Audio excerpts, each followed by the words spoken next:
Ralston Telephone Company and R&J Broadcasting Incorporated is proud to present to you this broadcast on yourliveevent.com.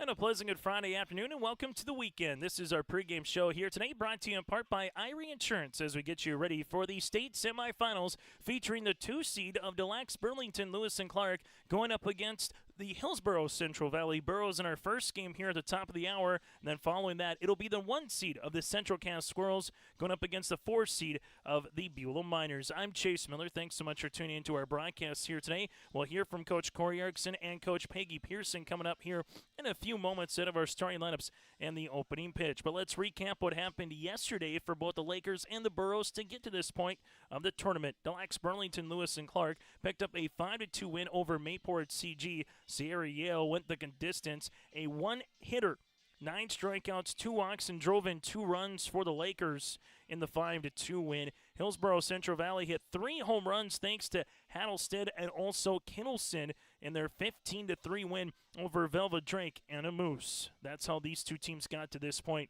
of the tournament. Earlier today in the consolation semifinals, Velva Drake and a Moose with a 13-0 win over the Mayport CG in 5. Grace Bayless was able to go 9 strikeouts, 2 walks, and just gave up 1 hit. While for the Botno Stars picked up a 12-2 win over Carrington in 5 innings. You had Hennings with 10 strikeouts, 4 hits, 2 runs, and 0 walks. So the 7th place game tomorrow morning at 9:30 will feature Mayport CG and Carrington. The consolation championship will be Velva Drake, Anamoose, and Botno. After that, following this game between the Lakers and the Burrows, we'll get to Central Cass and the Beulah Miners. We'll take a quick break. When we come back, we'll highlight some of the really good achievements for both the Lakers and the Burrows. We'll get to our starting lineups, the coaches' conversation. That and more still to come on our pregame show, brought to you in part by Irie Insurance.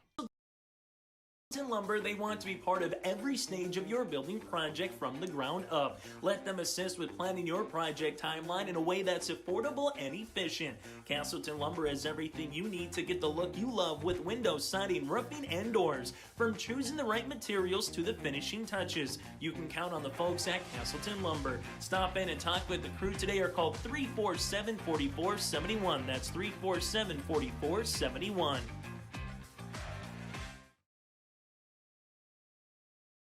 By that beat-up old cap.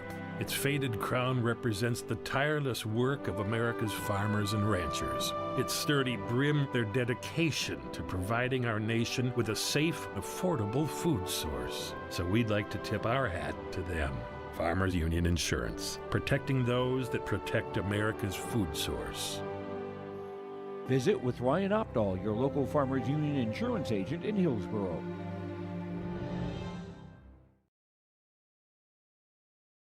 There's more at 104.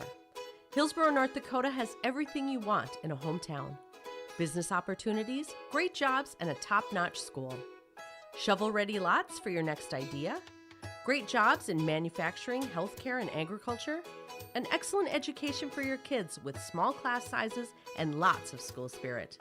Plus easy access to I-29 and the conveniences of North Dakota's largest cities. Build your future in Hillsboro and see why there's more at 104.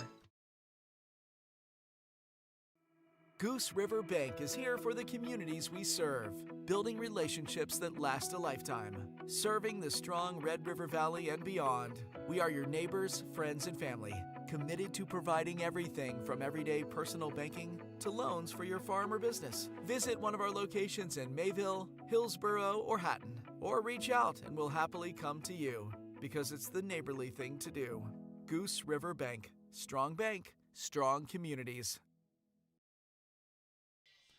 This again is our pregame show brought to you in part by Irie Insurance. Go to IrieInsurance.com to get a free quote started today. Chase Miller with you here in this contest as we get you ready for the Burrows and Deluxe Burlington, Lewis and Clark. Taking a look at what happened earlier in the tournament between both the Lakers and the Burrows and what happened earlier this season. So we highlight some of the athletes here for both teams. For the Burrows, they just erupted in the 5th, 6th, and 7th innings as they scored 13 of their 15 runs in the last 3 innings against Velva Drake and a Moose. In that contest, everybody 1 through 9 up and down the lineup got on base in some variety, whether it was a walk, a hit, and they found ways to really make an impact here for the Burrows in this contest. Can that carry over as well? Hattlestead again with 2 runs driven in. From there, you had a couple runs driven in as well, thanks in part to Kittleson with 5. You had Chenault with 2 runs driven in, and Casey Hung came in with a pinch hit, a 2 RBI single as well late in the game for the Burrows. Well, in the circle, Tenley Dickoff, 5 innings of work, gave up just 2 runs, 1 that was earned and 1 hit, but she walked 8, struck out 6. Chenault came in to get the last 2 innings of outs, gave up 2 strikeouts, no walks, 1 run that was earned on 2 hits here for the Burrows. While we take a look at the Deluxe Burlington, Lewis and Clark Lakers, Logan Yeastas had a really good performance at the plate here for Deluxe Burlington, able to go 2 of 3 with 2 runs scored and a run driven in. Sierra Yale went 2 of 3 with 2 RBIs. Yeastas also had the solo home run.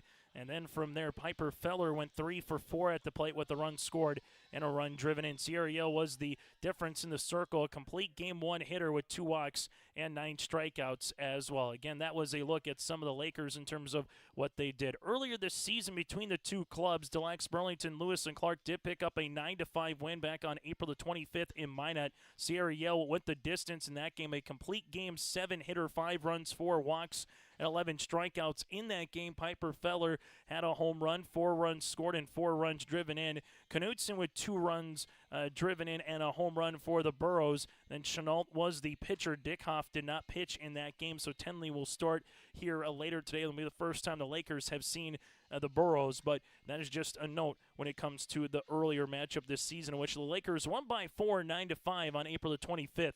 Back in Minot. We'll take a quick break, and we come back after this. We'll recap what happened over at Newman Outdoor Field in the State B baseball tournament. We'll hear from the coaches coming up ahead of our starting lineups and the opening pitch today. This is our pregame show, brought to you in part by Irie Insurance. You can trust Paul's Hometown Repair for professional service on your vehicles, cars, vans, pickups. Bring them in to Paul's Hometown Repair, Hillsboro. Whether it's light work such as oil changes and tune-ups, or more serious matters including transmission work and engine overhauls, they'll get the work done for you at Paul's Hometown Repair. They'll get your vehicle back on its wheels, running like new. Call 436-4676 to schedule your vehicle for service at Paul's Hometown Repair, Hillsboro.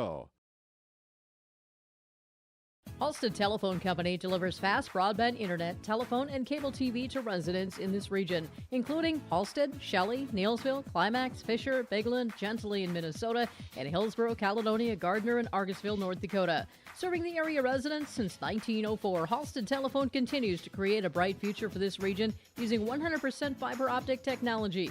Service plans offer flexibility and choices, and there's local support personnel ready to help. Contact Halstead Telephone Company today. This is Chris from Agassiz Precision Ag, your local precision planting dealer. Say thank you to the farmers you come into contact with every day. They have chosen a career that is as much their deep passion as it is an absolute necessity for you and I. Spring is upon us and there will be farm equipment on the roads. Give them your patience and room to do their jobs. Trust me, they would rather be off the road working in their field than dealing with traffic. From all of us here at Agassiz Precision Ag, we say thank you and have a safe spring. Ag Country offers a wide range of internal growth. If you have a goal in mind and you put your mind to it, your successes can be endless. There are so many jobs within this company that you can rotate into. I like challenges. Ag Country gives me challenges. Yeah, Ag Country is a great place to work. There's plenty of flexibility. You're never tied to your desk. There's a team here that is always there for you. Yeah, grab your role and run with it. And always be aware of the opportunities because they're in front of you.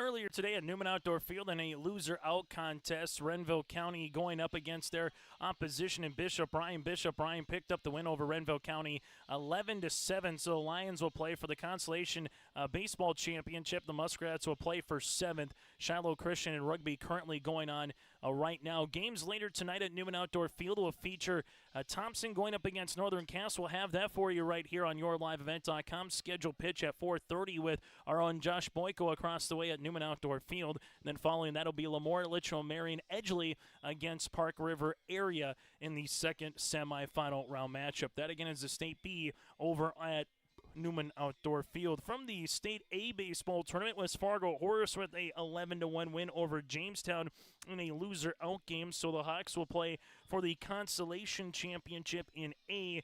Also a final in softball. Red River gets by West Fargo Cheyenne 9-1. So Red River will go up against Fargo Davies in the Consolation Championship after Davies defeated Fargo North in the State A softball tournament. So that's a look at some other scores from across the way here today on YourLiveEvent.com. And a reminder still to come here in the month of June as we wrap up May tomorrow. We will have coverage of the North Dakota Shield Softball All-Star Series. It'll make its way on Monday to Grand Forks. We'll have 2 games starting at 4 and 6 o'clock. Then we'll scoot on Highway 2 west to Minot in the Magic City, where we will have the All-Skills All-Stars competition at 3:30. Then the third game of the day between the East and the West. And that'll be on Tuesday for the third game of the series. After that, roughly at 5 o'clock. So tune in for the Shield Softball All-Star Series, the Optimist Volleyball Series later a few weeks on the 16th and 17th in June, then the Lions All-Star Basketball Series in July as well. So circle those on your calendar for some summer events here on your live event. What we're going to do is we're going to take a break, step aside. When we come back after this, we'll get to our coaches' conversation. We'll hear from Coach Peggy Pearson here of Deluxe Burlington, Lewis and Clark. We'll hear from Corey Erickson from Hillsboro Central Valley. That and more is still to come ahead of our opening pitch in the starting lineups here today from Theraldson Park on the campus of NDSU. A win for the Burrows would be their first time they played in a state championship game, while for Deluxe Burlington, Lewis and Clark, it would be the second time they played in a state championship game. If they can pick up a win, their first was back in 2018. Back with more after this here from Fargo. Let's face it, moving is a pain. And if you decide to do it yourself, take the hassle out with All About Moving in Grand Forks. While national conglomerates tend to overcharge and take longer, All About Moving is locally owned and wants to make your next move an efficient and stress-free experience. Take the stress out of moving with All About Moving in Grand Forks, so you can focus on the things that really matter.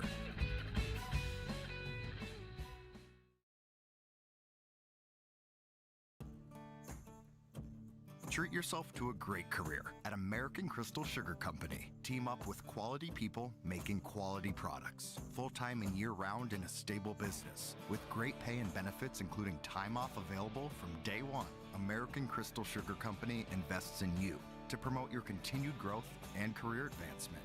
Grow your career, doing your best work within the world's best beet sugar company. Apply online today at AmericanCrystalCareers.com. At Bank North, we strive to enrich the lives of everyone we serve. One transaction, one relationship, and one community at a time. We do it by supporting kids and schools, pitching in to help neighbors in need, partnering with rural businesses, and providing all the traditional and modern banking products and personalized lending services you expect from a reliable financial partner. Bank North, always true. There's a new inventory of trailers at Bloomfield Enterprises of Hillsboro. You can see the latest inventory online at BloomfieldTrailers.com. Bloomfield Enterprises has a full line of Big Tex trailers. Big Tex has affordable and versatile utility trailers for all your jobs. Big Tex has a full line of products from ATV trailers to gooseneck to dump trailers and more. Call Larry at 218-368-7989 or Tim at 701-430-0877. Bloomfield Enterprises in Hillsboro.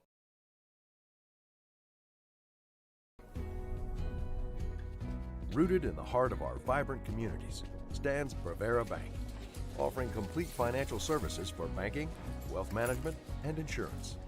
From home loans and checking accounts, let me tell you about the cashback rewards with this account, to wealth management, We'll help you forge your path ahead. Let's create a plan to reach your financial goals. Sounds great. With specialty insurance coverage, our advisors ensure your operation can carry on. Looks like it's going to be a great harvest.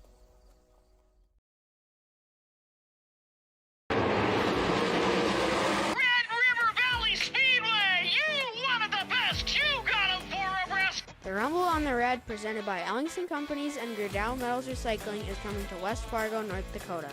The World of Outlaws and Austin to Drink Sprint Cars come to the Red River Valley Speedway on Saturday, May 31st. Tickets are available now at slspromotions.com or by calling 815-344-2023.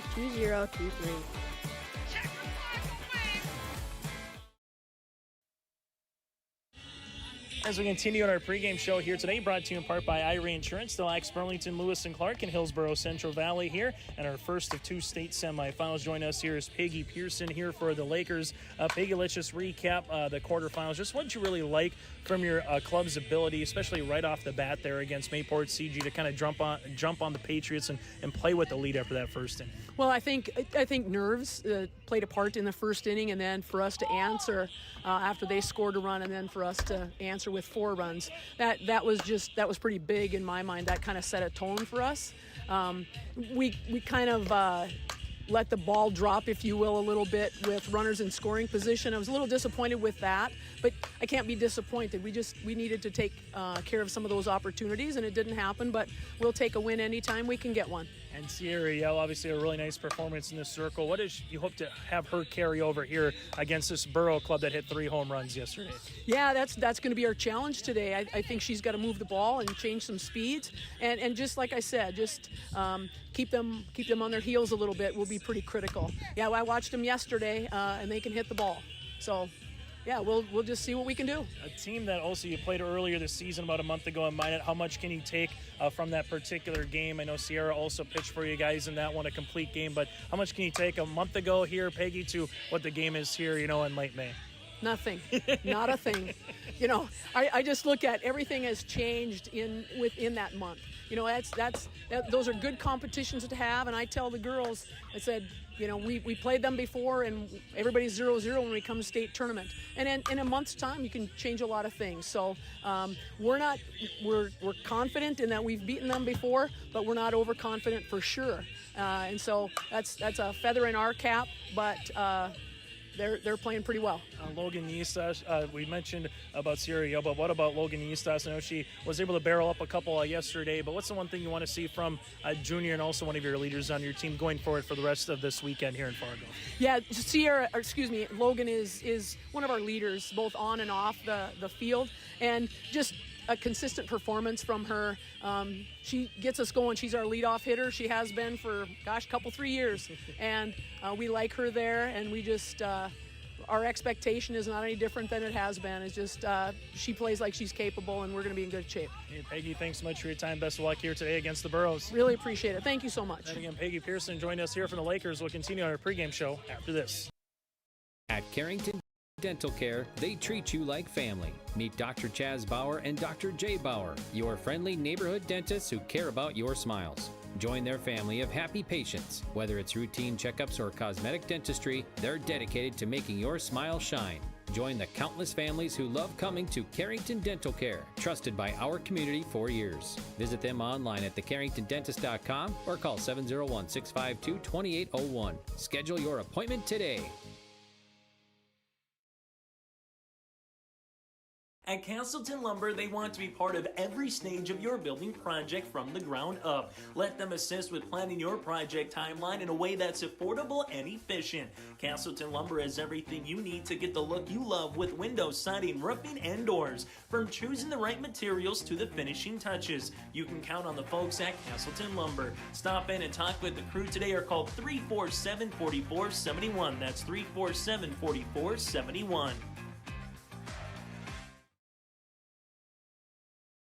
At Sendak Cooperative, we are proud to be your trusted full-service grain, agronomy, and energy choice for our communities in central North Dakota. For all of your grain, agronomy, and energy decisions, they are proud to support our local farmers and communities we work and live in. With our state-of-the-art facilities and dedicated team, we ensure your farming operation will be looked at with care and efficiency. Whether you're looking for marketing decisions, agronomy needs, fuel for your operation, or a hot cup of coffee at their C-stores, Sendak Cooperative has you covered. Visit them online at sendakcooperative.com to learn more about how they can serve you. Sendak Cooperative, proud to serve our communities in central North Dakota. Since its beginning, the Central Cass Booster Club has generated and helped sustain fan interest in the men's and women's athletic programs at Central Cass High School. Through the years, that mission has broadened to also enhance the youth programs throughout the community. For more information, search Central Cass Booster Club on Facebook or email centralcassboosterclub@gmail.com. That's centralcassboosterclub@gmail.com. Go Squirrels! As we continue on our pregame show here today, brought to you in part by Irie Insurance. This is the state semifinals. Hillsboro, Central Valley against the Lax, Burlington, Lewis, and Clark. Join us here from the Burrows perspective as their head coach. That's Corey Erickson. This interview brought to you in part by Dakota Heritage Bank. And Corey, it's always fun to play in the state semifinals, obviously. And you're playing a club that you've already played a month ago here in Lax, Burlington. But before we talk about that game, biggest thing about this club is what, as you get ready for this state semifinal, that you really liked from yesterday? It was kind of a good team effort yesterday, a complete team effort. I think all but one of our players in the batting order had a hit yesterday. Everyone was contributing and made in a bunch of different ways. You know, Chloe was the only one that didn't have a hit yesterday, but she came up with a couple of nice catches over at second base and did a solid job for us there. She's always hustling and communicating, so it was our total team effort. Our dugout was great. We were calling out runners, and that helped Peyton have her 4 pickoffs. You know, caught running, stolen base, caught stealing. That's what I was trying to say. Caught stealing plays there yesterday. So really happy with just all around. We just need to keep the momentum up. You know, we had a little bit of nerves, maybe just a little bit of anxiety early on in that game yesterday. I'm hoping that we kind of got all of that out of our system.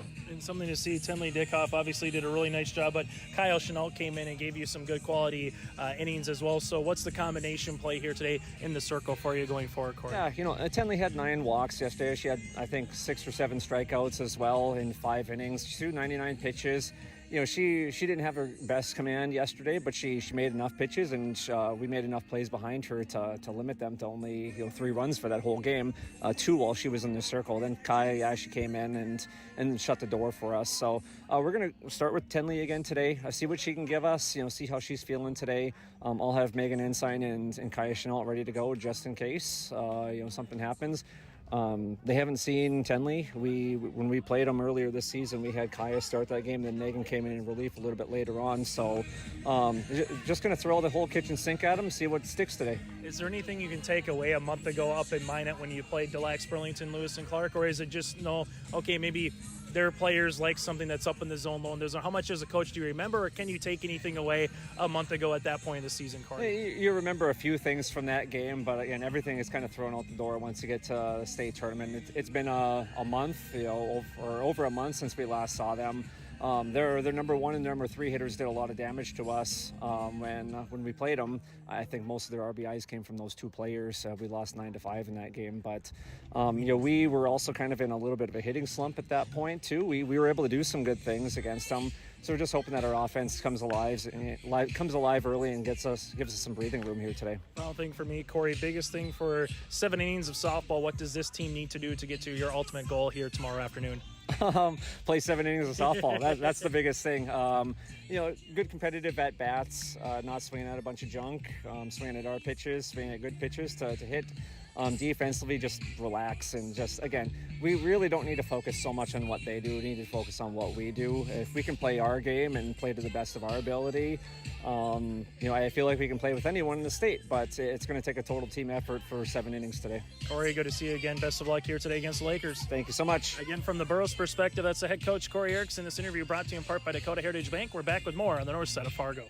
Central Cass School's mission is to foster student excellence in cooperation with family and community and to provide educational opportunities in a safe and caring environment. Thank you to everyone who has helped make this mission a reality. The state-of-the-art STEM Center, along with our theater, music wing, early childhood center, wellness center, and athletic complex will help set students up for success in school and life after graduation.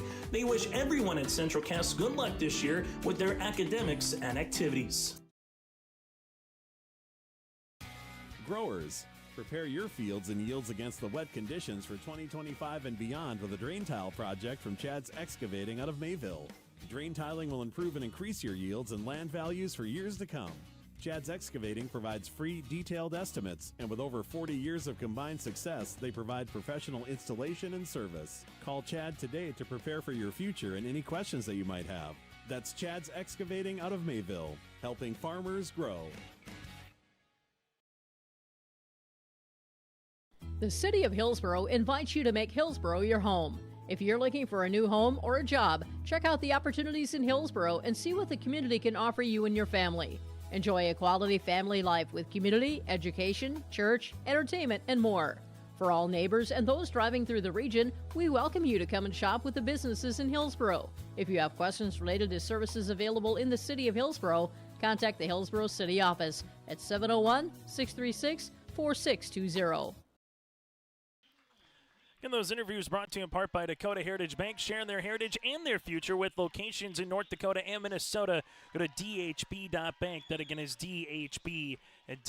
As we continue here on our pregame show, brought to you in part by Irie Insurance. A reminder, the broadcast of this tournament game has been authorized by special arrangement with the Board of Directors of the North Dakota High School Activities Association. The Burrows will be the visitors on the scoreboard here tonight. Their blue tops, Burrows across the front in cursive and white with the white numerals and the white pants. While for Deluxe, Burlington, Lewis, and Clark, they will have the red tops, Lakers in cursive across the front in black with the black numerals outlined in white and the black pants with the red trim here today for the Lakers. Again, the Lewis and Deluxe, Burlington, Lewis, and Clark Lakers looking for their second ever trip to the state championship game, the first since 2018, their best ever at state as a runner-up in 2018. Well, for the Burrows, their best place ever at state was 2019, in which they finished fourth. So a win here today would guarantee Corey Erickson Club their best finish ever at the state tournament and also be the first time ever that they have made the state championship. The winner of this will play the winner of our next contest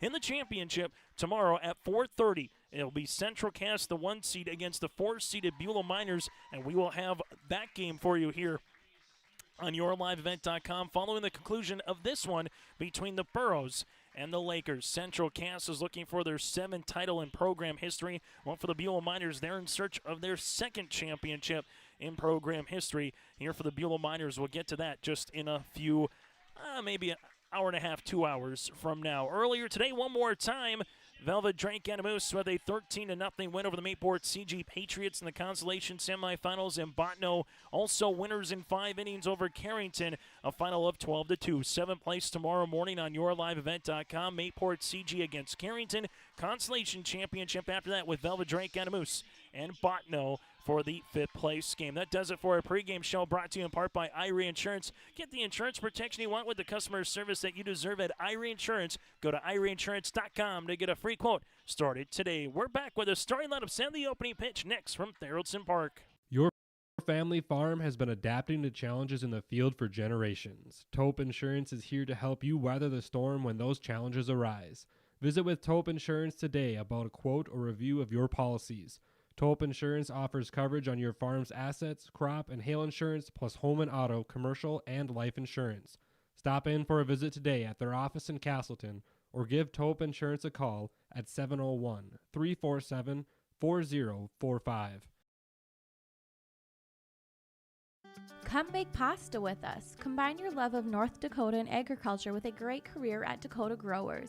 They provide you room to grow in your career, develop your skills, and they always put safety first in their state-of-the-art facility. Check out all of their fantastic opportunities at jobs.postholdings.com or scan the QR code. Contact Erica at 701-540-6152 or Wendy 701-997-5066.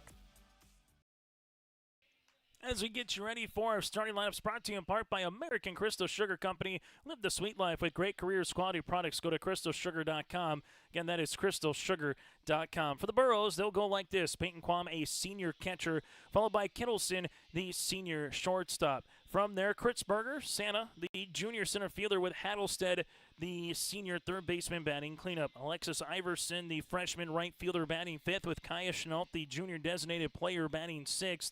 Chloe Tice, the freshman second baseman, batting seventh. Willison, the junior first baseman, batting eighth.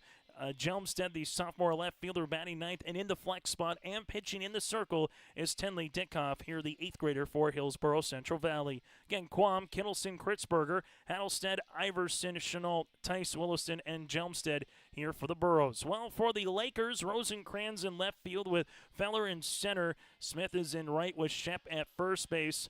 Lindahl at second. Yeastas at short. Mitchell at third base. Deaver behind the plate.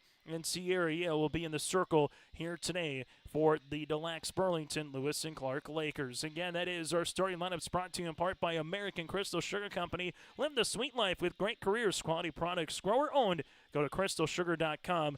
That again is crystalsugar.com. As we go from there, we rev up the engines on a Friday night. You can listen to racing on the radio over at the Red River Valley Speedway, starting at 7 o'clock for racing on the radio. Get ready for Donnie Schatz coming into town, and also check out the World of Outlaw late models at Norman County Raceway in Ada as we get you ready for our first pitch. Here for more information on the Norman County Raceway, go to normancounty.raceway.com, or simply go for the West Fargo Red River Valley Speedway, go to redrivervalleyspeedway.com.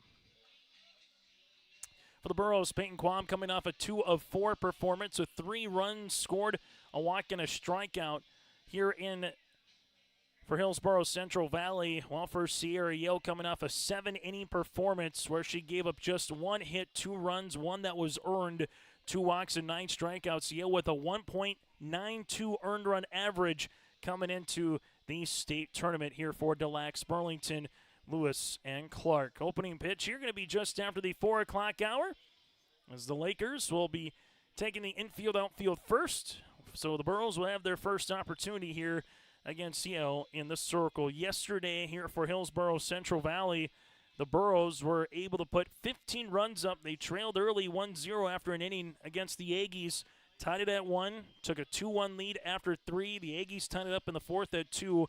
And then the Burrows would outscore Velva Drake Animus 13-2, 13-1 for the remainder of that softball game yesterday. Quam, Kittleson, and Kritzberger here for the Burrows, as Peyton Quam will dig in now for Hillsboro Central Valley. Yale, the righty-righty matchup. And the opening pitch, brought to you in part by Norman County Raceway and the Red River Valley Speedway, is off at 4:02 to rev up those engines here on a Friday night, and this one will be called a strike by Quam. No balls, 1 strike here to the senior catcher. Quam had 4 Aggies that she threw out on the base pass yesterday. The 0-1 pitch hit up the third baseline. That'll go foul. It's now 0-2. For Hillsboro Central Valley, 15 wins, 11 losses on the season. While for Deluxe Burlington Lewis and Clark, 22-2 on the year here for the Lakers. Here's the 0-2. I'll hit the home plate and then go all the way to the backstop. Quam never went to go show that she was going to go swing through it. Earlier this season, back on April the 25th, in mine at the Lakers won 9-5, in which Sierra Yale had a complete game performance. 7 hits, 5 runs, 4 walks, and 11 strikeouts. Rise ball will go out of the zone, and Quam sees the count even, 2 balls and 2 strikes, as this will be the 5th pitch here by Yale to Quam. Nice contingent of Burrow fan and Laker fans here. The 2-2. Hit foul, and we'll keep it again at 2 balls and 2 strikes. And after the conclusion of this game, we'll get to our second semifinal with the Central Cass Squirrels going up against the Beulah Miners, as we will follow both the Burrows, the Squirrels tomorrow, whether they play for third or the championship as well. The 2-2 offering, this off-speed pitch, was about a good 5 feet in front of home plate, and after falling behind 0-2, Peyton Quam has worked the count full, and we'll see the 8th pitch of the at-bat upcoming here after she fouled 1 or 2 off as well. Yale with the payoff pitch. Hit in the air high down the left field line, but that'll go foul here from Peyton Quam. Able to straighten that one out. That might have had a chance to go out of the park and left. 200 feet down the left field line and right, straightaway center at 218. The 3-2 pitch here from Yale. That'll be a walk, a nice at-bat. The battle won by Peyton, and the Burrows with the opening runner of the game at first base. Now it's to Kittleson. Kittleson here for Hillsboro Central Valley in that number 2 spot in the lineup yesterday with a 2-run homer in the 5th. As she was able to play a good chunk of runs. 5 runs came in off Kittleson's bat yesterday. And now you got Quam standing at first. The pitch, bunting up the third baseline, will be fouled by Kittleson. It's 0-1. Question is for Sierra Yale in the circle here. Second day back-to-back for these players. Yale, the freshman, while on the opposite side, her opposition here with Tenley Dickoff here for the Burrows is just an 8th grader. There's the 0-1 offering. Swing in the air. That'll go to right. The right fielder, Smith, will make a catch in the gap. Nicely done by Smith in right. If that gets by her, Peyton Quam would have had an opportunity to run for a while. Instead, Kittleson on a line drive out to right center is retired, and there's one down. Now it's to Kritzberger. Kritzberger, the junior center fielder, able to get 2 runs scored yesterday here for the Burrows in that number 3 spot. Here's the pitch by Yale. And Quam's going to go the throw by the catcher, Deaver. And over sliding the bag was Peyton Quam, but able to come back on it. So it will be a stolen base for Peyton as she gets into scoring position. 1 ball, no strikes here to Kritzberger. As Deaver behind the plate had a double clutch at that one, trying to transfer it from the glove to the right hand to throw it down. And now Kritzberger with a chance to drive in a go-ahead run. 1-0 pitch, going to be fouled, and this one will go off the left foot here of Kritzberger. It's now 1 ball and 1 strike. Kritzberger wearing the neon pink gloves that really stand out with that blue top here for Hillsboro Central Valley. Yale will see this 1-1. Up in the zone, not going through. Kritzberger takes a ball. It's now 2-1. So for the Burrows, Peyton Quam worked to count. Kittleson on 2 pitches with the line drive shot to right. And here's the 4th pitch of the at-bat to Kritzberger. 2-1 foul. This will go over the press box towards the concession stand behind us, and it's 2-2.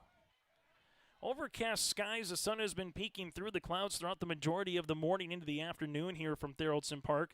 Currently just over 80 degrees. Wind gusts from 10 to 15 blowing out to left field here in Fargo. The 2-2, this one will one-hop the pitcher, the home plate, and it works the count full here now to 3-2. So Kritzberger, 6th pitch of the at-bat for Sierra Yale. She's seen 3 batters, and 2 of them have worked a full count. Quam drew a walk. Here's the payoff pitch. 3-2 hit right back up the middle. This will go to center. Feller's in a play at rounding third is Quam. Here's the throw at home, and sliding in safely is Quam as Kritzberger gets an RBI, and the Burrows have taken a 1-0 lead. A perfect throw by Feller to Deaver, but as Deaver went to go apply the tag on Quam, she lost the ball, and sliding in was Peyton Quam. As it's a 1-0 lead. If Deaver completes the catch and then it comes down with the tag from our vantage point, Quam might have been thrown out, but instead it's a run driven in here by Kritzberger, who on the throw goes to second base. As this one goes all the way to the backstop, playing it, here's Deaver. She throws to third, and sliding in will be Kritzberger on the wild pitch. So the Burrows have jumped out of the gates here as they have taken a 1-0 lead, and now a chance to add to it here with Sierra Yale in the circle as Hattlestead, the senior third baseman, takes ball number 2. One thing that the Burrows have done, they put the ball in play 2 times with a good swing by Kittleson and Kritzberger. Hattlestead with 2 home runs yesterday out to left. A 2-0 pitch, and she went for her 3rd home run of the state tournament. 2-0, she gave it a good swing. It's now 2-1. So 2 balls, 1 strike. Kritzberger stands at third. Yale in the circle. Here's the 2-1 offering. That'll miss, up now 3-1. Third batter already that's worked to count to 3 pitches, and They are laying off anything out of the zone, looking for their swing and trying to let her rip. Here's the 3-1 by Yale. That'll miss for a walk. It's a 5-pitch walk. Runners will be at the corners here for the Burrows. A walk, a line drive out to right, a RBI single by Kritzberger, and now you got Hattelstead who stands at first base with a walk. As you'll have a quick time here by Deaver, as Deaver will come in and talk it over with Yale in the circle here for Delax, Burlington, Lewis, and Clark. Broadcasting today here from our Chad's Excavating broadcast booth. Your field drain tile experts at 701-430-0182. Chad's Excavating, helping farmers grow and helping you with your water management plans. Get in touch with Chad at 701-430-0182. Alexis Iverson here for the Burrows. 2 runs scored yesterday, had 2 singles, a walk as well, in the number 5 spot. Runners in a break. The throw back to the third, and this one will go off the third baseman. Mitchell trying to come in to score from third base, sliding in safely, and going from first to third. Here will be Hattelstead. So Kritzberger comes in. Hattelstead goes from first to third, and that one was still 1 out. And now all of a sudden you'll have a 2-0 lead on our Golden Harvest Tim Cassette Seed Sales scoreboard. So the runner broke for second base in Hattelstead. The throw by Deaver to Mitchell went off her glove, and then that allowed the runners to move up. Here is a squeeze play, and going through the zone is Iverson will be 1-1. So you have Deaver again with the good throw, but it went to Mitchell and it went off of Mitchell's glove. Would have been close at third base. I think still getting back would have been Kritzberger, but regardless, the throw to third allowed a run to come in. This one running at the hands. Now it's going to be 1 ball and 2 strikes after the first pitch was called a strike. So 1 ball, 2 strikes, with the Burrows already with a little crooked number. They want a bigger crooked number here in the top of the first inning. Here's the 1-2. Up in the zone. Staying through that one was Iverson, and it's 2-2. Burrows coming off a performance where they put 15 runs up on the board and 15 hits in 7 innings against the Aggies, and having a good performance at the plate so far here against Yale. The 2-2 hit on the ground. This one goes to the third baseman. Mitchell will play it at first. They get the runner out, but the run does come in for Hattelstead. It's a run driven in by Iverson. A productive out at that. 5-3 on the putout. 2 down here in the top of the first inning, but a runner does come in to make it a 3-0 lead here for HCV. About as best of a start as you could hope for from a Burrow fan here in the top of the first. Now it's to Kaya Chenalta. She takes one inside. It's 1-0. The junior designated player hit a double back in the 4th inning against the Aggies. Had a single on top of that as well with 2 RBIs. Here's the 1-0.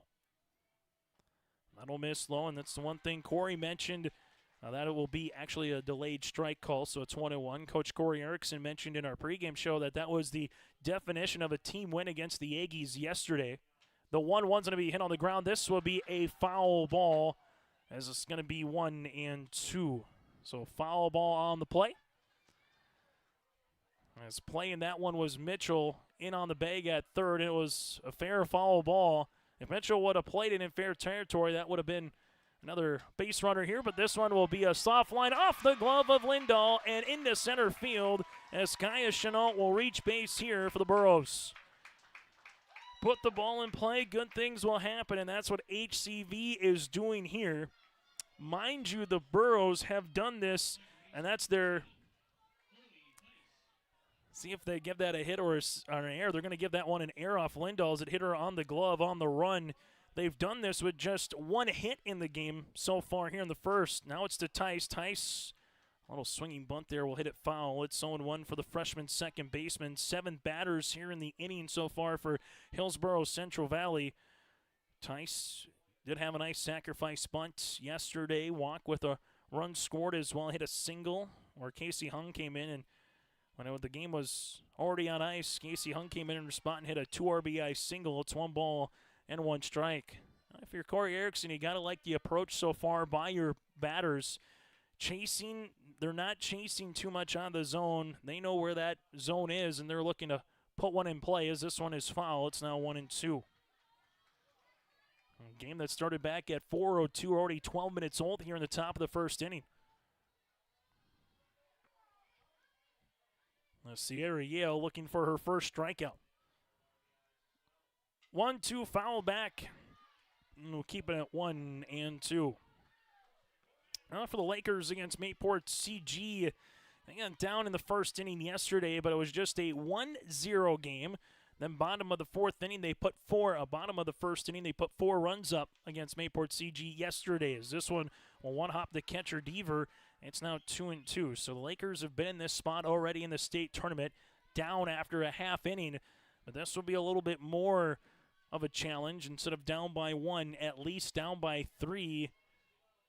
As the 2-2 pitch comes to Tice, and this one will be 3-2. Chenault now will break late for second, and she will be in safely. So Chenault will get to second base after the YO pitch makes a count full here to Tice, and then Willison is the on-deck batter. 3 balls, 2 strikes here to Chloe. 2 errors so far in the inning for the Lakers. The payoff pitch, swing and a miss, and Yale gets her first strikeout of the game, but not before 3 runs come across on 1 hit, 2 errors, and a runner left on base. On the Golden Harvest Tim Gazette Seat Sales scoreboard, Burrows 3, the Lakers coming to the plate. This is Austin Reed with Dakota Heritage Bank. At Dakota Heritage Bank, we have a strong background in ag and business lending, but we can also help with any auto, recreational, personal, or home loans, including home equity lines of credit. If you're in need of a loan, visit us at one of our locations across North Dakota and northwestern Minnesota. Dakota Heritage Bank, equal housing lender, member FDIC.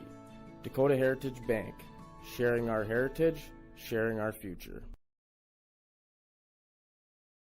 Get ready to make a true impact on the farm. Introducing the HDSR series of staggered rippers from Degelman Industries. At the heart of the machine is the HDSR's staggered two-row setup, which allows for better trash flow and lower draft than an inline ripper. Featuring a shorter implement contour length, easier transport, and better compaction shattering ability than the competitors. The HDSR series from Degelman Industries is engineered tough. Visit our website for more information.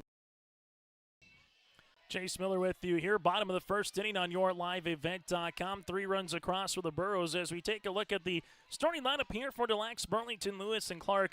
Logan Yeastas, the junior shortstop, had a home run for the Lakers in the second inning yesterday in their win over the Patriots, batting leadoff here as Tenley Dickoff will throw it out of the zone. It will be 1-0. Alyssa Lindahl batting second, followed by Piper Feller, the freshman center fielder, third. Sierra Yale in the cleanup spot with Aubrey Shep batting fifth, and Ella Smith is batting sixth. There's the 1-0. Swing and a miss. It's 1-1. Gretchen Deaver batting seventh with Mitchell eighth, and Rosenkrantz batting ninth. Outfield of Jelmsten in left, Kritzberger in center, and Iverson in right here for the Burrows. The 1-1. That'll be out of the zone now, 2-1. Heddlestead at third base with Kittleson at short, Tice at second, Willison at first, and Quam behind the plate with the 8th grader Tenley Dickoff in the circle. That again is our starting lineup, brought to you in part by American Crystal Sugar Company. Live the sweet life with great careers, quality products. Go to crystalsugar.com. 3 balls, 1 strike on the way to Yeastas here. And this could possibly be a game where you, for both teams, just might have to out-hit the opposition. The 3-1 will be a walk, as Dickoff had 8 walks yesterday. But the one thing the Aggies of Velvet Drake Animus were never able to do is take advantage of those walks and put up a big number in an inning, more than a run here against Dickoff in the circle. So a runner at first base with Logan Yeastas here on the walk, similar to Peyton Quam to lead things off for the Burrows.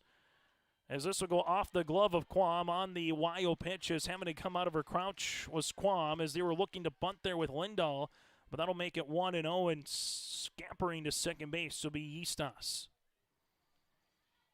This has the makings. The Lakers a good lineup here. There's a reason why they've won 20-plus games. They put up a lot of runs out west against competition. The 1-0 pitch, big swing and a miss. It's now 1-1. Put up 9 runs the first time these two teams played out in Minot. As the Central Cass Squirrels and alongside with the Bulow Miners await the conclusion of this contest. 1 ball, 1 strike. Lindo with a big swing out of the zone. It's now 1-2. Dickoff, though, even though she did walk 8 batters yesterday, she had 6 strikeouts. Here's the 1-2. Swing and a miss. And Dickoff gets the strikeout. 1 down here in the first. All right on cue. If you have 8 walks and you get 6 strikeouts, that's effectively wild, I think is the best way to explain that. She only had 1 hit against in 5 innings of work as well. Now it's to Piper Feller. The center fielder takes a big swing at it. It's now 0-1. Feller in the first game against the Burrows went 3 for 3 back in Minot with 4 runs scored and 4 runs driven in, and had a home run to boot for Piper Feller. Here's the 0-1. But the Lakers never saw Dickoff in that game. Kaya Chenault pitched 5 innings to start with for HCV. 1 ball, 1 strike here to the number 3 batter in the Lakers lineup. Here's the 1-1 pitch. Foul back off the netting. It's now 1-2. Nice crowd filing in here to Theraldson Park on the north side of Fargo. As we'll see a 1 ball, 2 strike count as Peggy Pearson wants to talk it over here with Piper Feller. As Peggy's been with the program since 2017 here for DLB Lewis and Clark, head coach since 2019.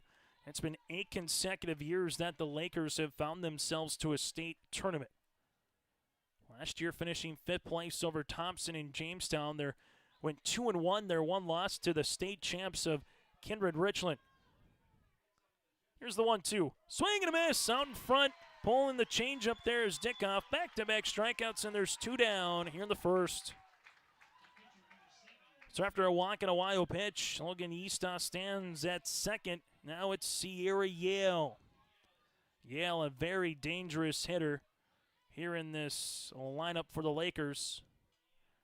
As she will take a strike. Yale went 2 for 3 at the plate with 2 runs driven in and a walk yesterday, and the Lakers win over the Patriots. No balls and a strike to the sophomore pitcher. This will miss just out of the zone. It's 1-1. Mark Sandman, Todd Fisher, and Colby Pennick are our umpiring crew here in this contest. As the Lakers trying to at least get a run back here in the first. Well, for the Burrows in the top of the second, it'll be 8, 9, and 1 batters to the plates. The 1-1 on the way. That'll run up in on the hands. It's now 2-1.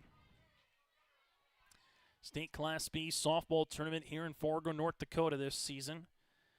Just a nice weekend, a great weekend for track and field last week, a good week for softball, baseball, outdoor activities this week. Wrap up with golf here coming up early part of next week in a few days, and then the spring sports season is officially behind us, and it's summer for everyone and a multitude of multi-sport athletes as well. 3-1, that'll go all the way to the backstop. That'll allow the runner here in Eastos to sprint to third base. Yale will take the second walk of the inning, and now runners will be at the corners with 2 down, as you'll have a courtesy runner coming in here for Delax Burlington, as Hayden Anderson will come in for Yale at first. So Anderson stands at first base. Aubrey Shep, the senior first baseman, now is the tying run to the plate here for the Lakers, as they will try to get their first hit of the contest. 2 walks and 2 strikeouts is where we're at here in the first inning. Aubrey Shep, the righty-righty matchup here with Dickoff. Nice pitch by Dickoff on the inner part of the plate to get ahead in the count. It's 0-1. As currently right now, Delax Burlington, Lewis and Clark, with Aubrey Shep at the plate. The 0-1 gives a swing at this. It goes foul to the backstop. It's now 0-2 as Dickoff is 1 quality pitch away from a strikeout or finishing off the inning here for the Burrows. The Burrows have already plated 18 runs here in 8 innings at state. The 0-2, this one will go foul. They would like to bring those bats up as soon as they possibly can be. As now our home plate umpire will come out with the softball here, as it just was a foul to make sure it's all right after a foul ball, as it went right back. And you're going to take that softball and put it out of play, as sometimes just gets a little scuffed up. after hitting the backstop or possibly one of the poles here throughout. So takes a look at it, make sure got a new softball to work with here. As Dickoff will have the 0-2. Chopper out in front. Quam's going to pick it up now. Look back the runner at third. One hop it. This one will go off of Kittleson. The runner now at third will come down with Yeastos. And now they got the runner out to dry, but off the glove here with Willison. Now they throw it across the diamond. They finally get the runner out there with Anderson. What a helter-skelter way to finish the inning. So Aubrey Shep puts the ball in play. Coming in to score will be Logan Yeastos as Quam was trying to get Yeastos in a pickle. She threw it to Kittleson, who was covering through it and went off her glove to come in and score on the air. And then Kittleson threw it to Willison at first base as they were trying to get Aubrey Shep, who rounded first too much. Then Willison threw it back to Heddlestead at third base to get Anderson. And I need a break. After one, it's a 3-1 contest here on our Golden Harvest Tim Cassette Seat Sales scoreboard with the Burrows out in front by 2. Life is full of surprises, and at Bickett Insurance Agency of Carrington, they're here to protect what matters most to you. Bickett Insurance is your local auto owner's insurance agency, offering home, auto, business, crop, health, or life insurance with personalized solutions tailored to your needs and budget. With over 20 years of experience, trust Bickett Insurance Agency to provide you with peace of mind. Let's ensure your future is secure with Bickett Insurance Agency services, serving Foster and Stutzman counties and throughout the state of North Dakota. Bickett Insurance, your local auto owner's insurance agency. Protecting what matters most. So we'll go down as an error. 1 run, no hits, 1 error, and a runner left on base. We played 1 on the Golden Harvest Tim Cassette Seat Sales scoreboard. It's Hillsboro Central Valley 3, Des Lacs Burlington, Lewis and Clark 1. Zella Smith will be due up here for the Lakers in the second, but right now it's 8, 9, and 1 batters for the Burrows. Williston, Jelmstead, and Quam in a first inning that took nearly 25 minutes to get 6 outs. The pitch by Yale is able to work ahead. It's now 0-1. Back to that first inning, though, for the Burrow batters. 1, 2, 3, 4 batters that faced Yale. 4 of the 7 worked the count to a 3-ball count here against Sierra. The 0-1 misses just off the zone. It's now 1 ball and 1 strike. The Burrows came in 16 of 36 at the plate. 13 runs driven in, 5 walks, and 7 strikeouts here at the state tournament. The 1-1 pitch, that'll dance inside. It's now 2-1. While for the Lakers, they went 11 of 29 at the plate against Mayport CG. 5 runs with 5 runs driven in, 2 walks, and 4 strikeouts. Here's the 2-1 on the way from Yale. Big swing. This one, a one-hopper off the glove of Shep. There is Lindahl. That'll go 3-4-3 on the putout. Shep tried to backhand it. It ricocheted to Lindahl at second. Able to throw it back to Shep. And there's 1 down. We've seen that play before in the scorecard here on your softball state bingo card. Home runs, triples, doubles, singles, squeeze, sacrifice, hit by pitch. We've seen just about everything so far through 6 games here at state.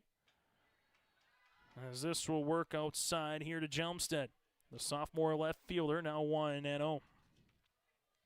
Jelmstead with a run scored against Velvet Drake Anamoose. Went 1 of 4 at the plate. 1-0, looking to bunt, taking it back. It's now 2-0, then back to the top of the lineup here with Peyton Quam.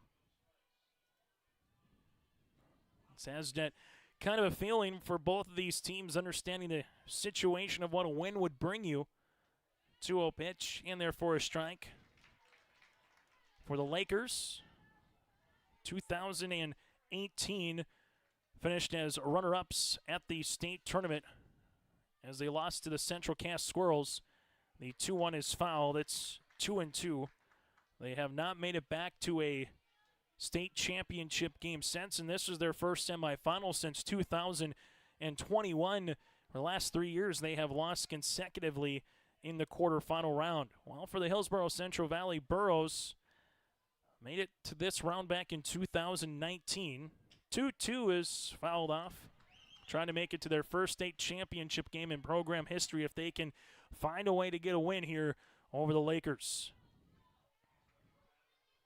The 2 teams that have waiting left have emerged as some really good powerhouse programs in the state. Swing and a miss. Yale gets a strikeout in on the hands of Jelmstead. And there's 2 down, with Central Cass obviously being a number 1. Kindred Richland, who's right there with them, not in this state tournament, but a team out west that has been knocking on the door and has won a state championship in 2023 is Beulah. So it'll be a battle of 2 season programs coming up for a second semifinal. Second time through as Quam will take a strike. So Sierra Yale, first time through the lineup, an inning and 2/3, 1 hit, 3 runs, 2 walks with 2 strikeouts.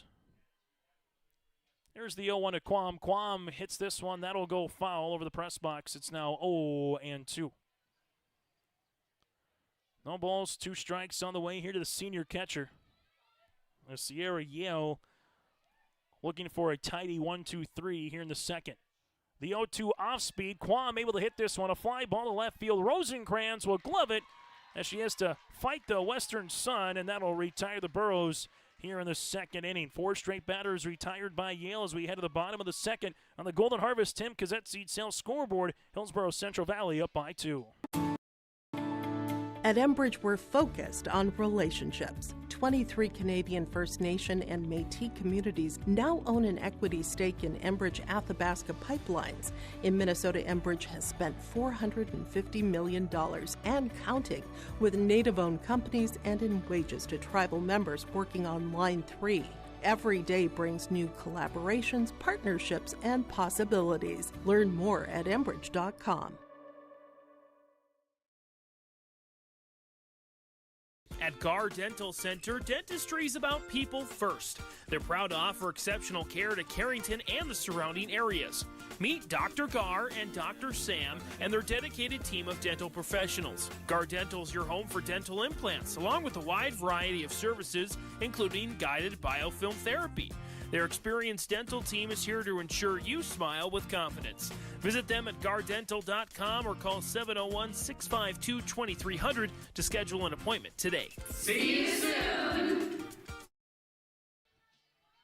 Bottom of the second inning here, Hillsboro Central Valley up by 2 over to Lax, Burlington, Lewis, and Clark on our Golden Harvest Tim Cassette Seed Sales scoreboard here, as it's Ella Smith, Deaver, and Mitchell due up for the Lakers. 6, 7, and 8 batters again coming up to the plate. As Dickoff, we'll see this one miss inside. It's 1-0. Smith, the 8th grader, Deaver, the senior, then another senior, Mitchell, here for DLB, Lewis and Clark. The 1-0. That'll be up in the zone. It's now 2 balls and no strikes. Region 1 meeting Region 3 here. And then in our final game, it'll be another Region 1 opponent in Central Cass against Region 4 Beulah. As this one works outside, now 3-0. What we've seen in recent years, we've seen an all Region 1 championship just last season where Kindred Richland and Central Cass squared off against one another. Here's the 3-0 pitch. That'll be a 4-pitch walk. Dickoff with her 3rd free pass of the game. Back-to-back innings in which the Lakers have gotten a leadoff walk. Now it goes to Gretchen Deaver. Deaver, the senior catcher here. I'm talking with Corey Erickson. He said we're going to let Tenley get out there, see how she can perform after throwing 90-some pitches yesterday. And if there is any sign of multitude of trouble, you got an Ensign, you got Chenault, in which you feel comfortable with putting in the circle. Here's a bunt that'll go up the first base side, foul. Here by Deaver, it's 0-1. And with that, you saw the first and third baseman of Williston and Hattlestead charging hard down the lines. Tice would play second while Kittleson would play short. Then that means Jelmstead would have to go from about the warning track and left to try to cover third. Otherwise, Ella Smith might try to go first to third in her own right. If it's bunted again, the 0-1 swing and a miss. It's now 0-2. And ESU baseball down in Arkansas here in the NCAA regionals and for postseason. Last check, it was 6-2 in favor of Arkansas in the 7th inning against North Dakota State. As Razorbacks in the lead as this one goes all the way to the backstop. That'll allow Smith to get to second on the wild pitch, and Gretchen Deaver will take a ball. It's 1-2. 1 ball, 2 strikes here on the righty-righty matchup. The Lakers sent 5 batters up in the first. Here's the 1-2. as Dickoff nearly got the punch out. Just missed on the outer part of the plate, now 2-2.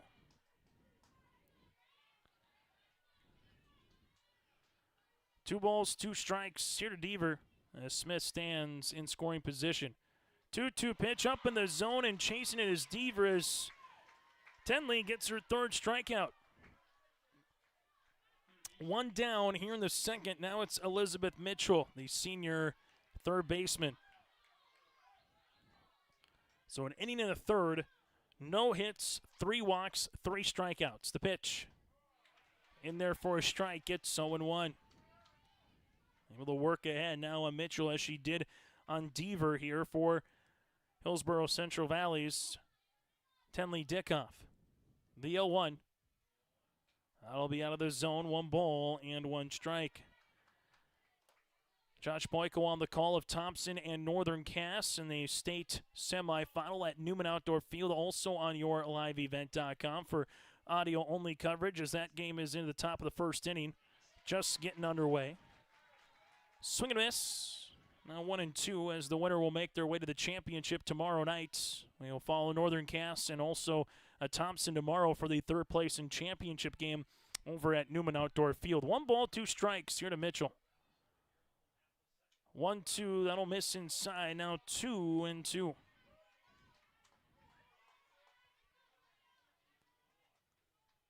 Two balls, 2 strikes as Mitchell digs back in. And Tenley able to freeze her right at the knee on the inner part of the plate, and there's 2 down. Dickoff with back-to-back strikeouts. That's her 4th of the contest. Now it's to Rosencrantz, the freshman left fielder. Kyla here coming up to the plate as Dickoff is looking to strand a runner at second base here in Ellis Smith. The pitch. Swing and a miss. Foul tip, they'll say. Off the bat by Rosencrantz in the glove of Quam. It's 0-1. For the Burrows in the top of the third, it'll be 2, 3, and 4 batters with Kittleson to bat leadoff in the third. 0-1 pitch, swing and a miss. Now 0-2. Burrow faithful with their pom-poms. Got those whipping around. No balls, 2 strikes on the way. Bottom of the second inning. Dickoff with the pitch. Swing and a miss. And Tenley able to strike out the side. Her 5th K of the night. And that'll leave Smith at second base. No runs, no hits, no errors, and a runner left. We play 2 on the Golden Harvest Tim Gazette Seed Sales scoreboard. Burrows are up by 2. Let the geeks at GK Technology help you with your agricultural data. Their agronomists know agriculture. When it comes to creating soils and zone maps to maximize yields in your fields, you can trust the people with decades of experience in site-specific agriculture. Everyone at GK Technology has a background in agriculture, so they know what makes a farm run, and they speak your language. The geeks at GK Technology have a map and an app for that.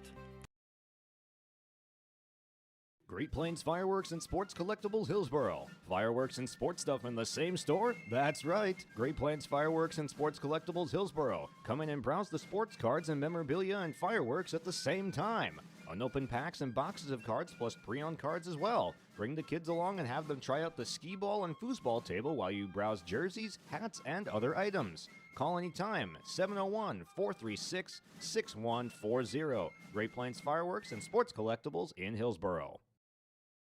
As it goes to Kaylee Kittleson now due up here for Hillsboro Central Valley, top of the third inning. 2, 3, and 4 batters due up here. Kittleson, Kritzberger, and Carsey Hattlestead.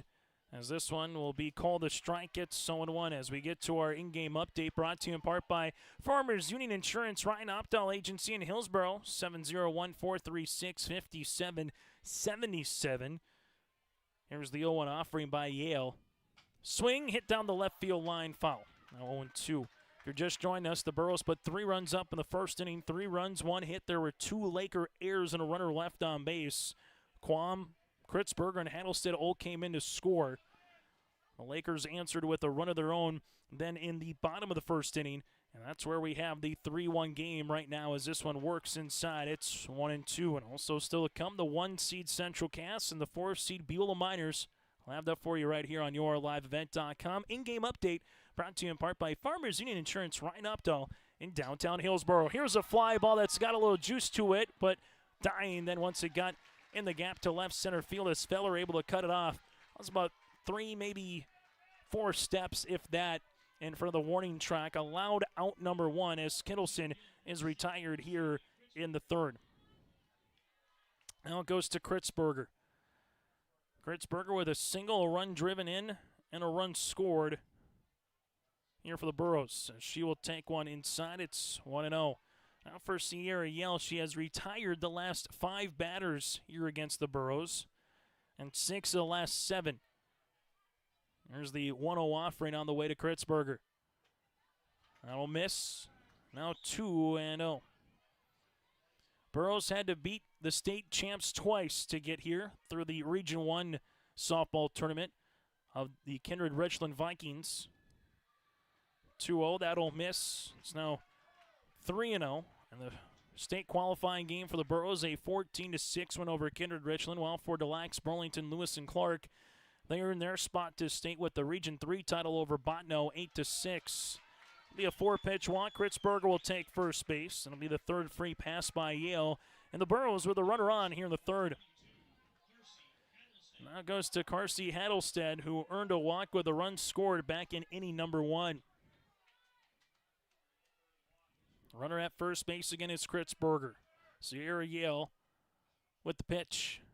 That'll miss out of the zone. It's 5 straight balls to have it between Kritzberger and Hattlestead here. Sierra Yell, 2 1/3 innings of work, 1 hit, 3 runs, 3 walks, and 2 strikeouts in the circle here for the Lakers. The 1-0 pitch. Hit in the air. That'll be down for a base hit to left. Rosencrantz will field it. It's a hard single here for Hattlestead. Kritzberger will make her way to second, and the Burrows have runners at first and second here in the top of the 3rd inning. As now it goes to Alexis Iverson. Good swing there by Hattlestead, able to put that run right between Eustas and Mitchell on a line. And now it goes to Iverson, who grounded out but had a run driven in back in the 1st inning. This will be slashed up the first base side foul. It's now 0-1. 7 batters to the plate in the 1st inning, a 3 up, 3 down 2nd. And for the Burrows, this is their 4th batter here in the top of the 3rd. For Hillsboro Central Valley, they will bunt this one. This will go foul. It's now 0-2. Trying to see if they can get some runs against a quality pitcher in Sierra Yale here in this 3rd inning to play. So longer this game wears on, talking with the coaches and players from yesterday, said, once the sun's out on this turf, here's the 0-2 offering. Here's it, hit in the air. That'll go to right center field. The right fielder, Hero Smith, will play it in. 1 run comes in by Kritzberger. Hattlestead will stand at 3rd. It's an RBI single by Alexis Iverson, and the freshman drives in her 2nd run of the game. Runners at the corners. It's 4-1 as Peggy Pearson wants to talk it over. We'll take a quick break with them here on your LiveEvent.com. Embrace the joy of community at Halsted Living Center and Heritage House in Halsted, where wonderful neighbors and energetic minds come together. If you're seeking more than just a place to call home, you found the right spot with Halsted Living Center and Heritage House. Whether your interests lie in music, agriculture, sports, or dancing, you'll find someone who shares your passion and expertise. Discover a fulfilling lifestyle filled with connection and celebration with Halsted Living Center and Heritage House in Halsted. Get more information by calling 218-456-2105 or log on to halstedlivingcenter.com. The Hillsboro Central Valley Booster Club is made up of parents, fans, and community members who work together to build team and community spirit. The Hillsboro Central Valley Booster Club supports Hillsboro and Central Valley students in their school activities and encourages all students to be involved in the activities at your school. The Hillsboro Central Valley Booster Club takes great pride in uniting the communities to support the Burrows, encouraging everyone to promote school spirit, sportsmanship, and to support the Hillsboro Central Valley students. It's the Hillsboro Central Valley Booster Club. Sharing our heritage, sharing our future. Choosing the right bank for your financial needs can be challenging with the many choices available. Dakota Heritage Bank is pleased you're interested in knowing more about what they can do for you. The Dakota Heritage Bank community bank setting is a strong advantage they have over larger, less personal banks. Customers are more than account numbers, they are friends and neighbors. Working together, Dakota Heritage Bank, member FDIC, equal housing lender. As the Burrows have chased Sierra Yale out of this game, as Piper Feller, the center fielder, will come in and now pitch for Delax Burlington, Lewis and Clark. So Feller will go from center to the circle. Yale goes from the circle to left, and Rosenkrantz goes from left here into center now. As runners will be at the corners with Hattlestead and Iverson. The pitch and the runners in a move from first to second here with Iverson. They throw back to Hattlestead as Kaya Chenault is up in the batter's box here. And the Burrows looking to add two already. A good inning here with one run across. 1 ball, no strikes here to Chenault, who reached base on an error back in the first inning. Feller, the righty, sees this one go off the glove of Deaver. It's now 2-0. And here for the Burrows, you can really put some pressure on with just one base hit by Chenault or Tice here to maybe plate another run, if not two, here in the inning. 2-0 offering. This one will miss low, now 3-0, and so far for Piper Feller has not found the zone on 3 pitches in relief. For Sierra Yale, 2 1/3, 3 hits, 4 runs. She's on the hook for both on the base pass now. 3 walks and 2 strikeouts.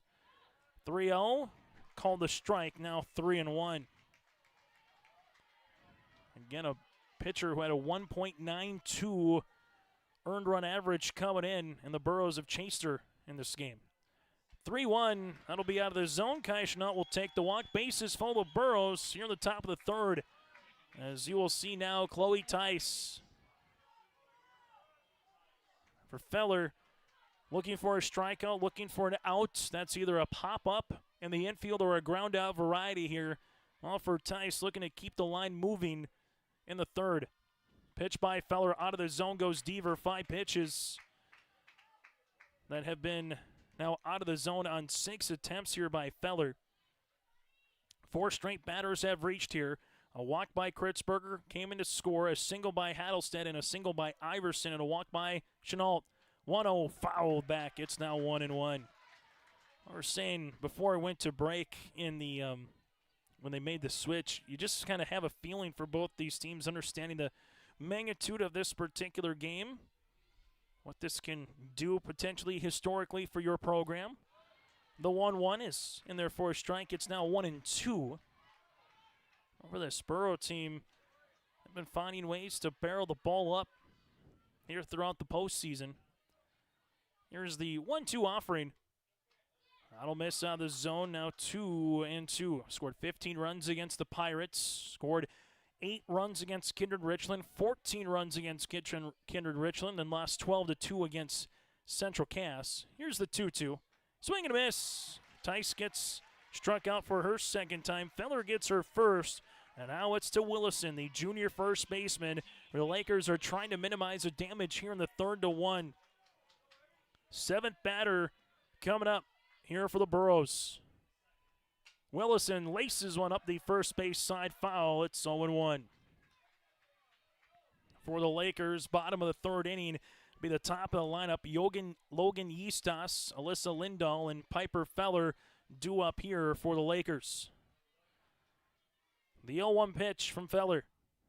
That'll be out of the zone. It's 1-1.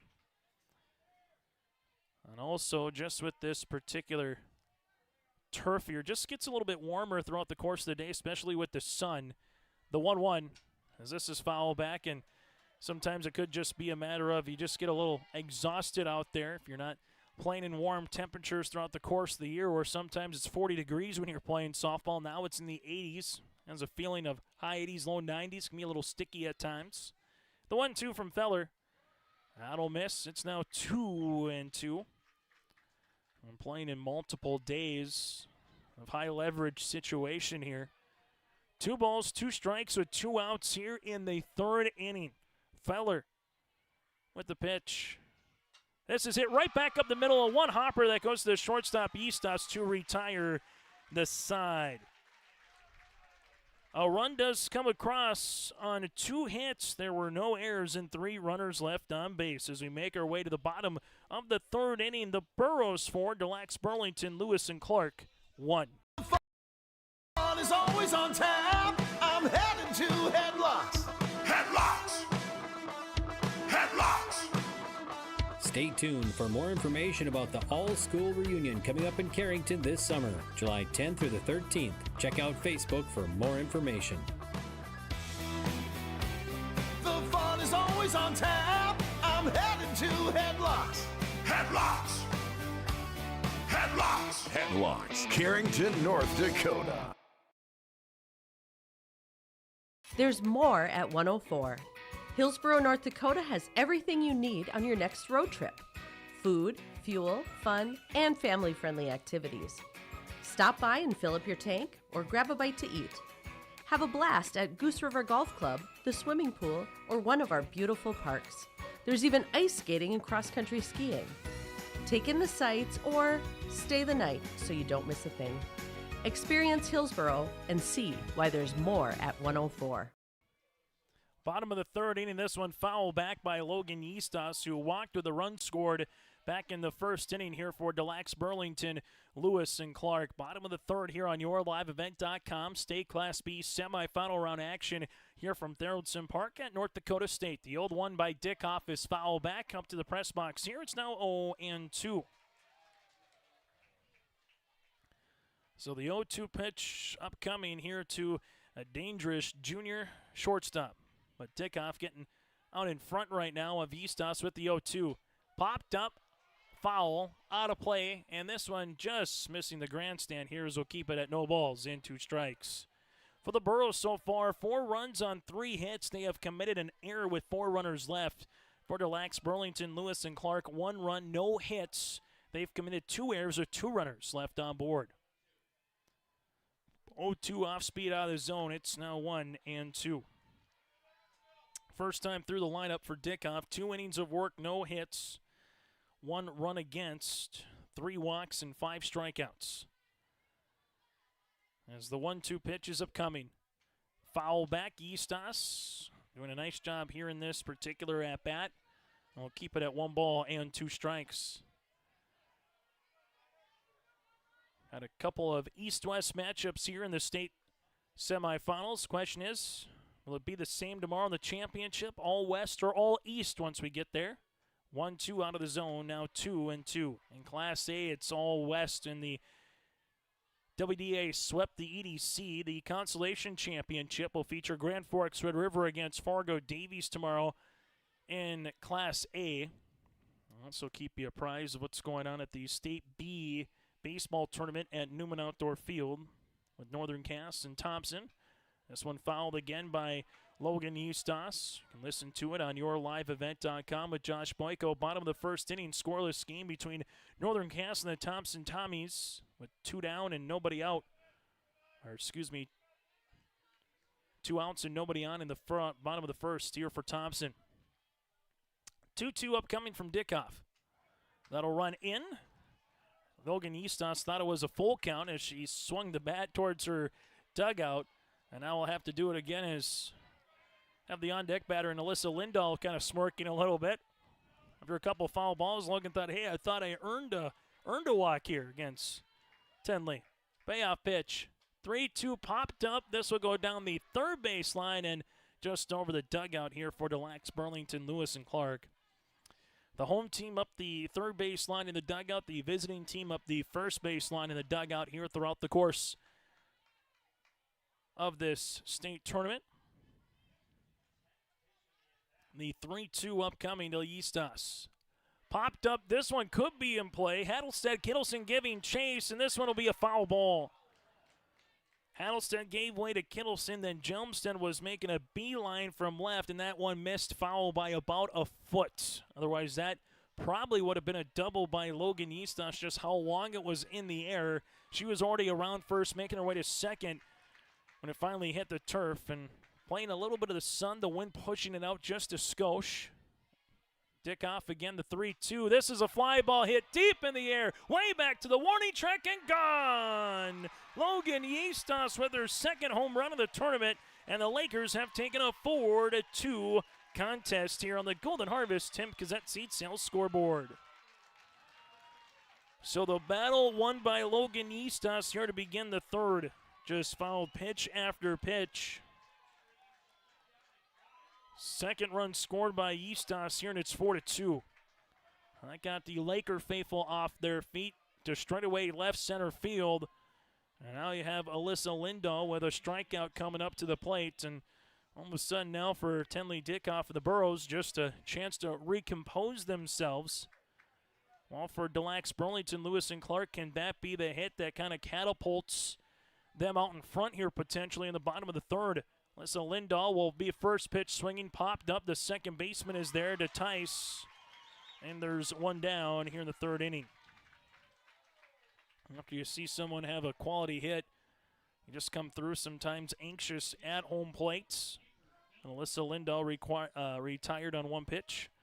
As Piper Feller now will dig in here for the pitcher.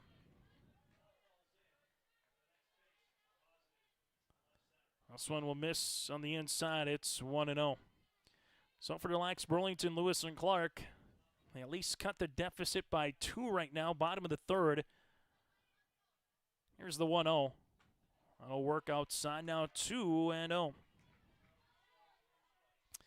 First hit of the game for the Lakers, a round tripper by Logan Yeastos as well. The 2-0 pitch. Smashed into center. That one is going to get by Kritzberger and hop off the wall. Feller will make her way to second, and that one was barreled up. Now Feller trying to make her way to third. Here's the throw. They got her. Hillsboro Central Valley with Dickoff backing up the play from the center fielder Kritzberger. It got by Kittleson on the relay, so Feller then hustled to third. Dickoff, the perfect spot as your coach to back up the relay, threw a P to Halston and got Feller by a half a foot, and there's 2 down. So Feller gets the double, but then is recorded out at third base, as that'll go 8, 6, 1, and 5 on the putout, and that could be a potential play of the game, brought to you in part by Agassi Precision Eggs. Sierra Yale with the walker first time up. Sees it now. 2 balls and no strikes. But a couple of hard hits here by the Lakers with Yeastos and Feller. Second time through, seeing Dickoff. 2-0 pitch. That'll miss. It's now 3-0. Tough one there if you're Feller. You never want to get thrown out at third base in a situation. But you saw the softball just rolling in front of her, so she was like, I want to get the extra 60 feet here, where it's been tough to score some runs here against Tenley. 3-0 offering. That'll miss for a walk, and Sierra Yale for the second time will earn a free bag. Fourth walk of the contest here for Dickoff, and now a runner will be at first base with 2 down. Now it's to Aubrey Shep. Shep able to reach base on an error back in the first inning, and then eventually was the Burrows were able to get the out of Anderson at third base later on, as the pitch will miss low. It's 1-0. Top of the fourth inning for Hillsboro Central Valley. 9-1-2 batters. Jelmstead, Quam, and Kittleson do up in a game that you just kind of have the feeling of what you hear in postseason baseball in October. It has the same feeling here for softball. Fans just kind of hanging on every pitch right now in a 2-run game. 2 balls, no strikes. Dickoff looking to find the zone. 2-0, this would be popped up. That'll go out of play, and it's 2-1. So for the Lakers, able to at least match the run that the Burrows scored in the top of the third here in the bottom of the third inning, with a solo home run at that here by Logan Yeastos. Here's the 2-1 pitch from Tenley. Swing and a miss. Now 2-2.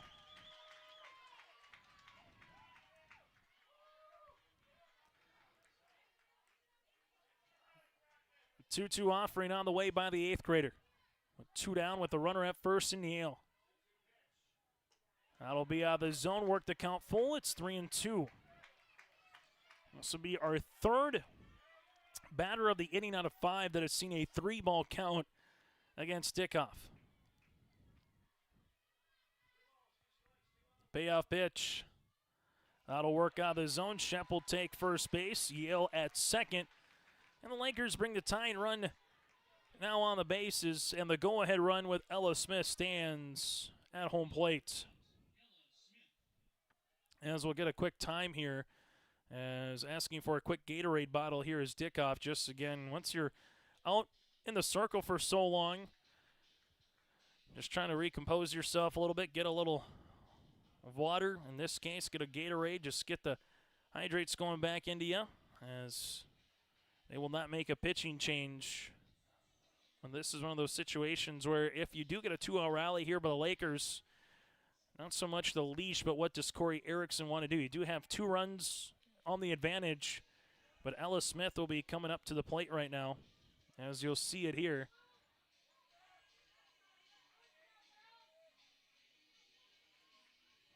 As runners at first and second, Yale again at second. Aubrey Shep stands at first. As everything is back in order right now. Bottom of the third, large at bat with Ella Smith, the 8th grader who walked her last time up on 4 pitches.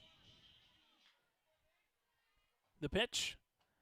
This one will be inside for a strike. It's 0-1. Lakers 5 batters in the first inning. They sent 4 in the second. This is their 6th here so far in inning number 3. The 0-1 pitch. Out of the zone, now 1 ball and 1 strike. A game that's working to be an hour old here in another 2 minutes. And we've only played 3 innings so far here in Fargo. Which means if you're a Beulah Minor fan or a Central Cass fan, you're going to wait a while to get on this turf. The 1-1, that'll miss. It's now 2-1. Also, if it does get to a situation, if this just continues to be a long game, goes extras, there are no lights here on the north side of Fargo, so you might be talking about the twilight hour a little bit later on. The 2-1 pitch, that'll work out of the zone now, 3-1. Gretchen Deaver is the on-deck batter here for Delax Burlington, Lewis and Clark. As Dickoff, just the last 2 batters plus here now to Smith, has had trouble finding the zone. The 3-1, it's a walk.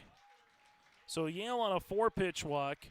Shep earned the count and worked it full. It's now a runner at second, and Ella Smith will stand at first base. 3 walks in the inning to load the bases here for the Lakers.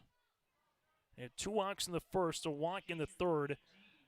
This is 6 walks, 5 strikeouts for Dickoff, and now it goes to Gretchen Deaver, the catcher, who struck out swinging her last time up in the second inning.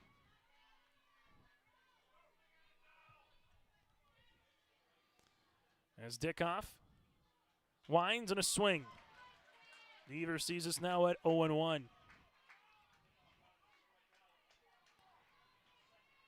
Yale at third base, Shep at second. Smith stands at first. No balls and a strike on the way here for Dickoff.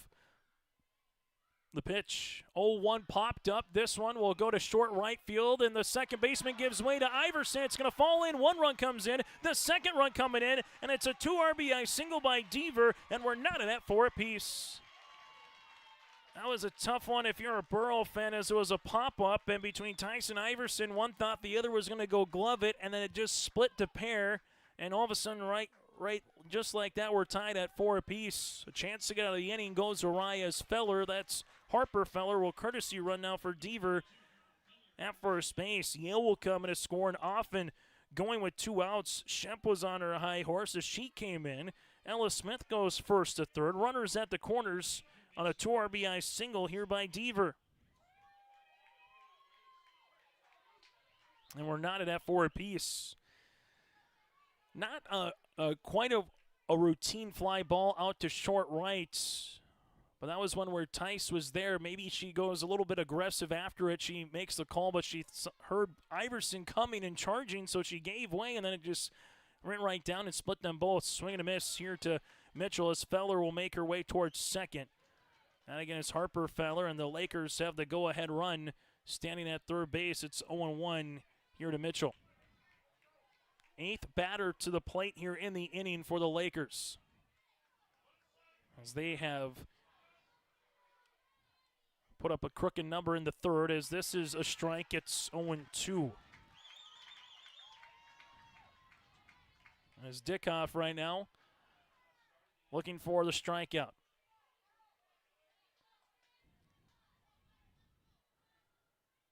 The 0-2 pitch. Swing and a miss, and that'll retire the side. 6th strikeout here for Dickoff, but not before the Lakers put 3 runs across here in the third. We got a brand new score. It's a 4-all game on our Golden Harvest Tim Kazette Seed Sales scoreboard. The Hillsboro Vets Club thanks you for your support of their activities and events. Stop in and to check out their new menu. Enjoy the Vets Club appetizers every Wednesday from 5 till 7. And as I've said many times, they have the best roasted chicken around. Enjoy roasted chicken every Saturday from 5:30 till 7:30. Get there early, because sometimes it's gone early, because it is the best roasted chicken. Fries and coleslaw also available with this meal every Saturday. Dine in or take out. The Hillsboro Vets Club. Did you know that there are several different types of crop hail insurance policies? Hi, this is Bethany Rentz, crop insurance agent with Irie Insurance. We at Irie Insurance want to help you select a hail policy that will best protect your crops and bottom line from a hailstorm. Give us a call today to schedule a time to meet with an Irie Insurance agent. For our contact information, go to our website at irieins.com. You're protected and appreciated at Irie. Irie Insurance is an equal opportunity provider. Top of the 4th inning on our Golden Harvest Tim Kazette Seed Sales scoreboard. We're tied at 4 here between Des Lacs, Burlington, Lewis, and Clark, and Hillsboro, Central Valley. As Piper Feller again coming in the circle here for the Lakers. For the Lakers, 3 runs, 3 hits, no errors, and 2 runners left on base in inning number 3. As we make our way to the 4th in a game that started at 4:02 this afternoon. As Des Lacs Burlington will make a re-entry into the game here with Mitchell standing at third base. This one's going to be bunted. That'll go foul. It's now 0-1. As right now you'll see this here. No balls and a strike on the way here to Jelmstead. And the pitch in there for a strike by Feller. It's now 0-2. As now coming in and playing third base here will be Marquardt. The 0-2 pitch, this one will be hit on a one-hopper back to Feller. 1-3 the putout, and Jelmstead is retired at first. So Mitchell will be gone, as you'll see Jersey Marquardt coming on here at third base.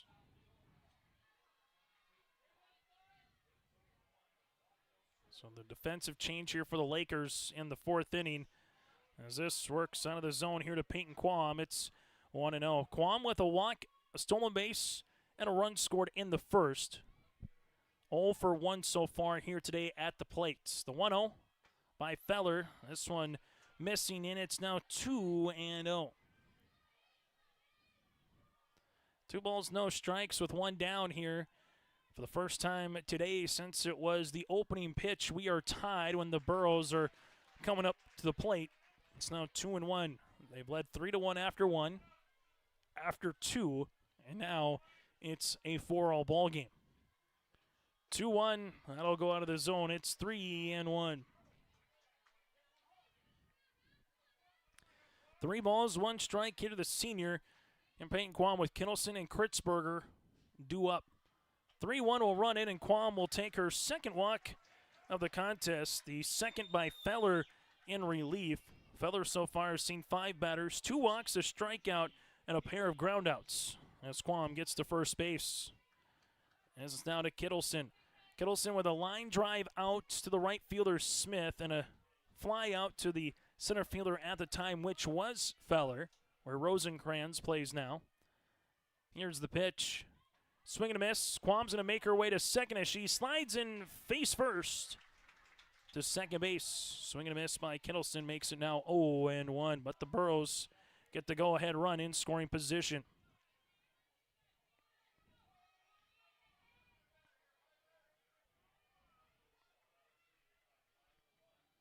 As we'll have a quick time. Making to see if there's an appeal, and nope, they'll say Quam was in there no matter what.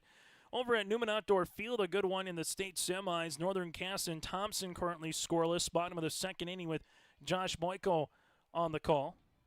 Here's the 0-1 pitch. Popped up in the air. That'll go towards right. Smith goes into the gap. Quam is going to try to tag up. Here's the throw that'll go to Eastos, and Quam will get into third base. So a productive out by Kettleson on the fly out to the right fielder. Quam will get up 60 feet as she stands at third, and there's 2 down here in the 4th inning. Now it goes to Kritzberger.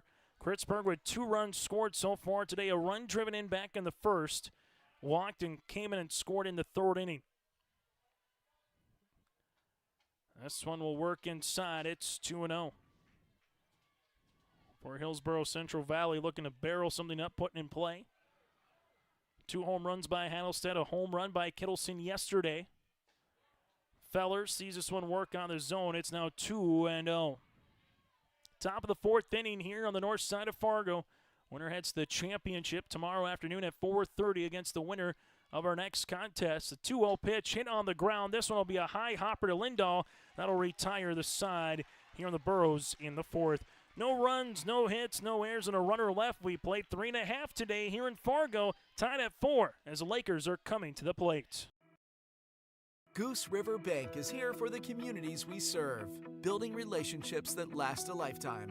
Serving the strong Red River Valley and beyond, we are your neighbors, friends, and family, committed to providing everything from everyday personal banking to loans for your farm or business. Visit one of our locations in Mayville, Hillsboro, or Hatton, or reach out and we'll happily come to you, because it's the neighborly thing to do.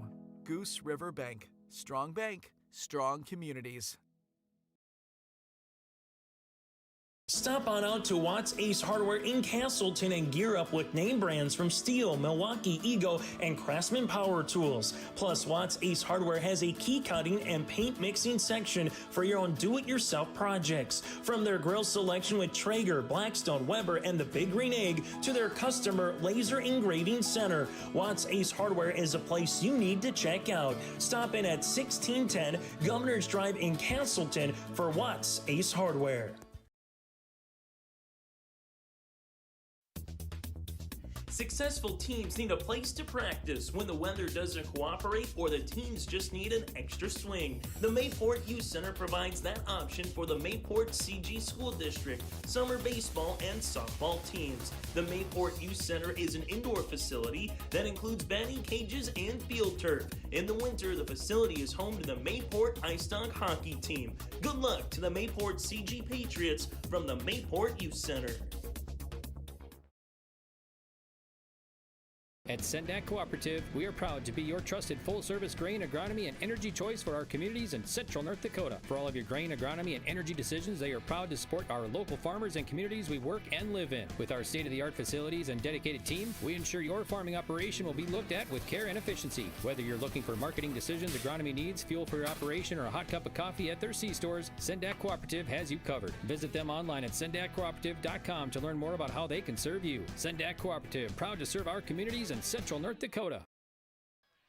As we got a new pitcher into the game here for Hillsboro Central Valley, as Kaya Chenault now will take the circle, as this one will be delivered for a ball here against Rosenkrantz. So for Dickoff, goes 3 innings of work, 3 hits, 4 runs, 6 walks, and 6 strikeouts here for the 8th graders. Now it goes to Chenault.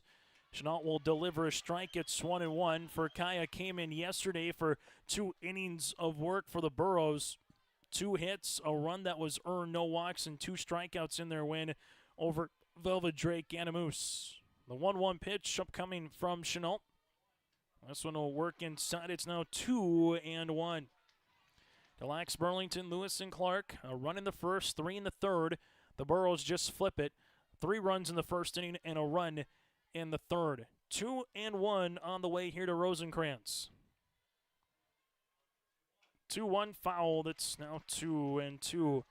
As the Shadows, maybe not so much in this game, but the next game, by the time you give the teams a half hour to use that warm-up, getting on the field, starting to see the Shadows come into play a little bit here, more so up the first base side with that dugout in foul territory. The 2-2 pitch is hit past the diving Tyson to short right center field. Rounding first is Rosenkrantz. She will hold up there as Kritzberger got to it quickly. Rosenkrantz will get a single shot at the opposite way and a runner on here for the Lakers in the fourth. Now it goes to Logan Eastos, who had a home run to left center field her last time up. 2 runs scored here today for Eastos, and she's reached base twice with a walk back in the first. If you're the Lakers, this is the part of the lineup that you want up right now. Trying to take that momentum back and play with the lead for the first time here today. The pitch, Eastos swings, and this one will go foul. It's 0-1. For the Burrows in the fourth, again, no runs, no hits, no errors. The runner left. They'll have Hattlestead, Iverson, and Chenault, 4, 5, and 6 batters due up in the top of the fifth inning. As the 0-1 comes up here to Eastos. That'll run out of the zone. It's now 1 ball and 1 strike. As we see the 1-1 pitch is Kaya Chenault right now. Takes a look at her wristband. From the dugout, gets the call on the sign, and the 1-1.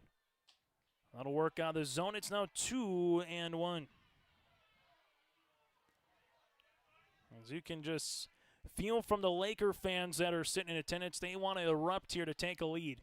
Well, for the Burrows, trying to get through the inning. 2-1. This one will run, hop, and somehow skip to my loo for Logan Eastos as she had to dance out of the way as that one went right underneath both her left and her right foot. Now we'll see the 3-1 pitch upcoming here to the junior shortstop. Here's the payoff pitch. Swing and a miss. That'll make it now 3-2. Well, for Kaya Chenault, first time seeing these Laker batters here today, but she did see him back in April. 5 innings of work, 8 hits, 7 runs, 2 walks, and 6 strikeouts back on April the 25th in Minot. Payoff pitch popped up. This will go into center. Kritzberger is there, makes the catch, and there's 1 down here in the 4th inning. So second time that the Lakers have seen Chenault, but it's been over a month ago and back in Minot. There's now Alyssa Lindahl coming to the plate here for the Lakers. 0 for 2 today with a strikeout and a pop-out here for the junior second baseman. As Rosenkrantz stands at first base, 1 down here in the 4th. The pitch by Chenault. This one is going to be bunted up the third base line. Hattlestead bobbles it. And now you'll skip the runners at first and second. Hattlestead went to go glove it, went off the lip of her glove, and getting on board here will be Alyssa Lindahl, and Rosenkrantz will stand at second base. That one will be an error on the third baseman, and the go-ahead run now in scoring position. As you'll see, Piper Feller with a ringing double into left center field her last time up. Runners at first and second here on the play. The number 3 batter in Feller. Here's the pitch. Feller will hit one in the air. That'll go to right, way back to the track, and this one will go over Iverson's head. Rounding third, on her way home is Rosenkrantz. Iverson will get the relay. It'll be an RBI double here for Feller, and the Lakers, for the first time today, have a lead at 5-4. Rosenkrantz comes in to score. Lindahl goes from first to third, and Feller now stands in scoring position here with the double, her second extra base hit of the game. As the Lakers have taken their first lead, and they will have runners in scoring position as the infield will come in now for the Burrows. Yale to the plate. She's walked twice. And Yale will take a strike. It's 0-1. So after 4 batters came up in the second inning, the Lakers will have their 13th batter here combined between the third and the fourth coming to the plate. Here's the 0-1. Will be called a strike. Now it's 0-2. Big pitch upcoming here for Chenault, trying to get Yale out at the plate and get the second out of the inning. As the Lakers, a single, an air, and a double so far have gotten on base. Here's the 0-2. Working inside, Quam smothers that. It's now 1 ball and 2 strikes. As Kaya Chenault came in relief for Tenley Dickoff here in the circle. A 1-2 pitch upcoming here from the junior. Swing and a miss, and Yale went fishing. Strikeout, a lot of rotation on that one by Chenault as it starts in the middle of the zone. Then all of a sudden, by the time it gets to home plate, it's in the opposite batter's box. Big strikeout there for Kaya, 2 down in the 4th. Now it's Aubrey Shep, who's reached base twice, once on an air, once on a walk, with a run scored back in the 3rd. Again, you see Peyton Quam just coming out of home plate, reminding the infield that there's 2 down and make the play at home. Make the play at first. Let's see if Shep will be aggressive here against Chenault on this first pitch. The senior first baseman against the righty Chenault. First pitch swinging, popped up. This one will go to Willison in foul territory, and she can't glove it, but it'll be in foul territory. Unfortunate there for the Burrows, because if she was in fair territory, 2 runners would have came in as they're off and going with 2 outs. But it'll be just a strike. As Shep went towards the first base coach's box and had to come back towards the fair foul line on the stretch with her glove, that's when she lost the softball and it landed in foul territory. Here's the 0-1. Hit right back up the middle, and the Lakers are going to play 2. Coming in to score is Lindahl. Feller right behind her. It's a 2 RBI single by Shep, and the Lakers have a 3-1 lead. Have a 3-run lead. You give a team an extra out to work with, they will make you pay, and we've seen that now twice here from the Lakers' perspective as Shep drives 2 runs in. Lindahl comes in to score alongside with Feller. They're off and running with 2 outs. Logan Yeastas was about maybe a foot away from getting out in the 3rd, then hits a solo home run. And this one, again, hits the glove of Willison, trying to battle the sun a little bit. And on the very next pitch, Shep hits it right up the middle. 2 RBIs come in, and the Lakers back-to-back innings have put 3 runs up on the board. Ella Smith takes a strike here to Chenault. It's now 0-1 upcoming. The 0-1 pitch is fisted, and this one will go foul. It's now 0-2. Smith has reached base twice today with a pair of walks. 7th batter to the plate here in the 4th inning, as the Lakers right now have a 3-run lead. And the Burrows are going to have to try to find out and figure out Piper Feller in relief, as this one is grounded foul. As Feller has done a good job coming in relief so far. She's thrown an inning and a 3rd, and she has yet to give up a hit. 2 walks and a strikeout in her inning and 3rd work. Here's the 0-2. This one will miss low. It's now 1-2. Gretchen Deaver on the on-deck circle. A game that's kind of moved at a snail's pace here. Just a lot of time in between pitches. Taking your chance to recollect yourself. Here's the 1-2. Swing and a miss. And Chenault gets the strikeout. It'll be her 2nd, but the damage is done as the Lakers plate 3 here in the bottom half of the 4th. And for the first time today, Des Lacs Burlington Lewis and Clark has a lead on the Golden Harvest Tim Cassette Seat Sales scoreboard. When it comes to electrical work, experience matters. And at Miller's Electrical Service LLC, they've got the skills, expertise, and experience to get the job done right. From industrial and commercial projects to residential repairs and installations, get in touch with Gannon to get the job done safely, efficiently, and right the first time. Locally owned, trusted, and ready to serve your home or business. Call 701-430-2124 today and let Miller's Electrical Service LLC power your world. You can buy beef by the quarter, half or whole beef from Mueller Beef, USDA inspected beef. Fill the freezer. Call Dave Mueller at 701-799-3032 to purchase beef by the quarter, half or whole from Mueller Beef out of Hillsboro. You can buy beef by the quarter, the half or the whole beef from Mueller Beef, USDA inspected beef. Fill the freezer. Call Dave Mueller at 701-799-3032 to purchase beef by the quarter, half or whole from Mueller Beef out of Hillsboro. As now to be the Burrows' time to try to answer. Broadcasting today from the Chad's Excavating broadcast booth. Chad's Excavating helping farmers grow with water management plans. Call Chad's Excavating at 701-430-0182. Broadcasting today from the Chad's Excavating Field Drain Tile broadcast booth here on the north side of Fargo. As we head to the top of the fifth inning here, Burrows down by 3. First pitch swinging is Hattlestead, and it's 0-1. Darcy Hattlestead with a walk and a run scored in the first inning, single in the third. There's the 0-1 pitch. Upcoming Piper Feller in the circle continues for the Lakers. The 0-1. That'll work out of the zone. It's 1-1. 3 runs in the first inning, a run in the third. So far for the Burrows, it's been the odd innings that have allowed some runs to come in to score. There's the 1-1 pitch. A work up out of the zone now, 2-1. As the Burrows looking to put some runners up against Feller here in the circle.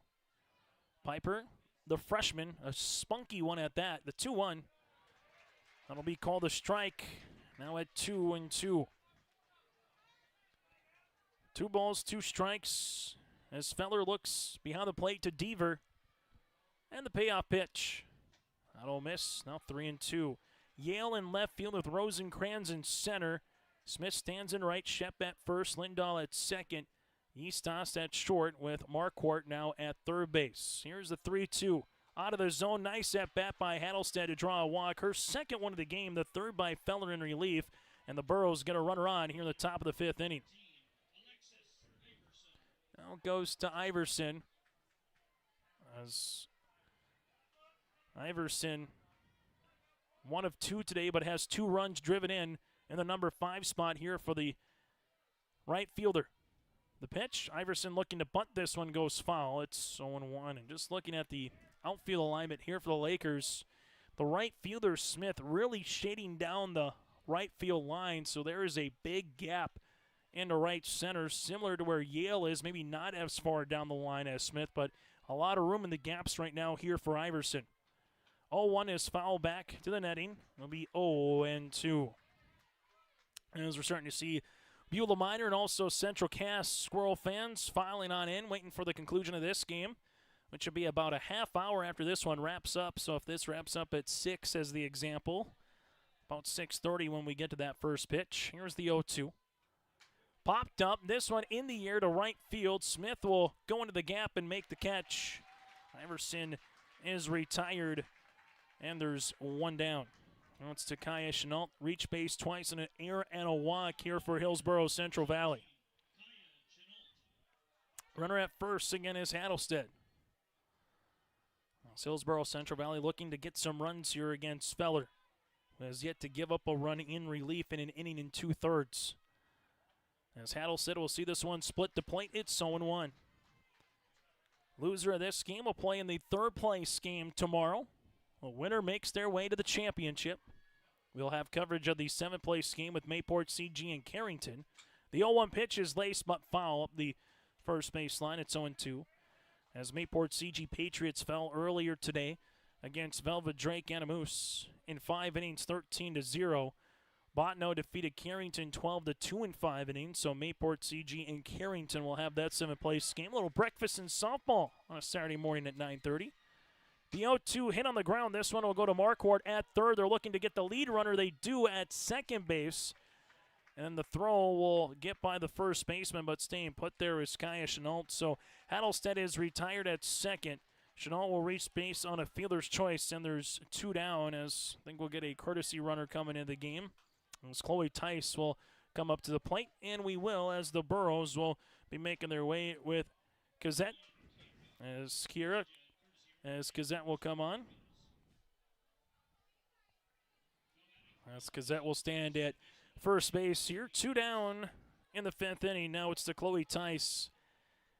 Tice with a pair of strikeouts here in this contest as the Burrows looking to extend the inning here in the 5th. First pitch, swing and hit down the first baseline, foul. It's now 0-1. Good swing there by Tice. Aggressive in the at-bat early on. Also tomorrow, if you're coming out to the ballpark, whether it's Newman or Theraldson here for baseball and softball, you have the Fargo Marathon in the morning and throughout the early afternoon, the 0-1. So make sure that you're coming in from the interstate. If you're coming from any other part of Fargo, you might find yourself in a detour section to get to the north side. But if you come through 12th or 19th, you'll be able to make it, just making your way as you normally would. The 1-1, foul back, but there will be definitely more traffic, more people. And also, if you're making your way out for all the games or just the afternoon, just probably give yourself just a little more time than what you would, just with the amount of volume of people that are going to be on the north side of Fargo. Here's the 1-2 pitch on the way to Tice. This will be hitting the air. That'll go to right center field. The center fielder with Rosenkrantz on her horse to retire. This nice play by the center fielder by Rosenkrantz. No runs, no hits, no errors, and a runner left as Feller has pitched 2 1/3 of shutout baseball in relief. Here on our Golden Harvest Tim Gazette Seed Sales scoreboard. Burrows down by 3 as we head to the bottom of the 5th. 19th through 21st, fireworks monster truck, Laura J's strong and amazing aerial stunt show, racing, free stage entertainment, magic shows, youth and senior days, mechanical bull riding, free music, Veterans Day. It's the Norman County Fair. Get the full schedule at normancountyfair.com. There's so much more at the Free Gate Fair. The Norman County Fair, June 18th through 21st, Ada, Minnesota, where summer begins and the fun never ends. The World of Outlaws late models return to the Norman County Raceway, Ada, Minnesota, June 28th. Ada Building Center LLC start to finish showdown. Presented by R&J Broadcasting Incorporated.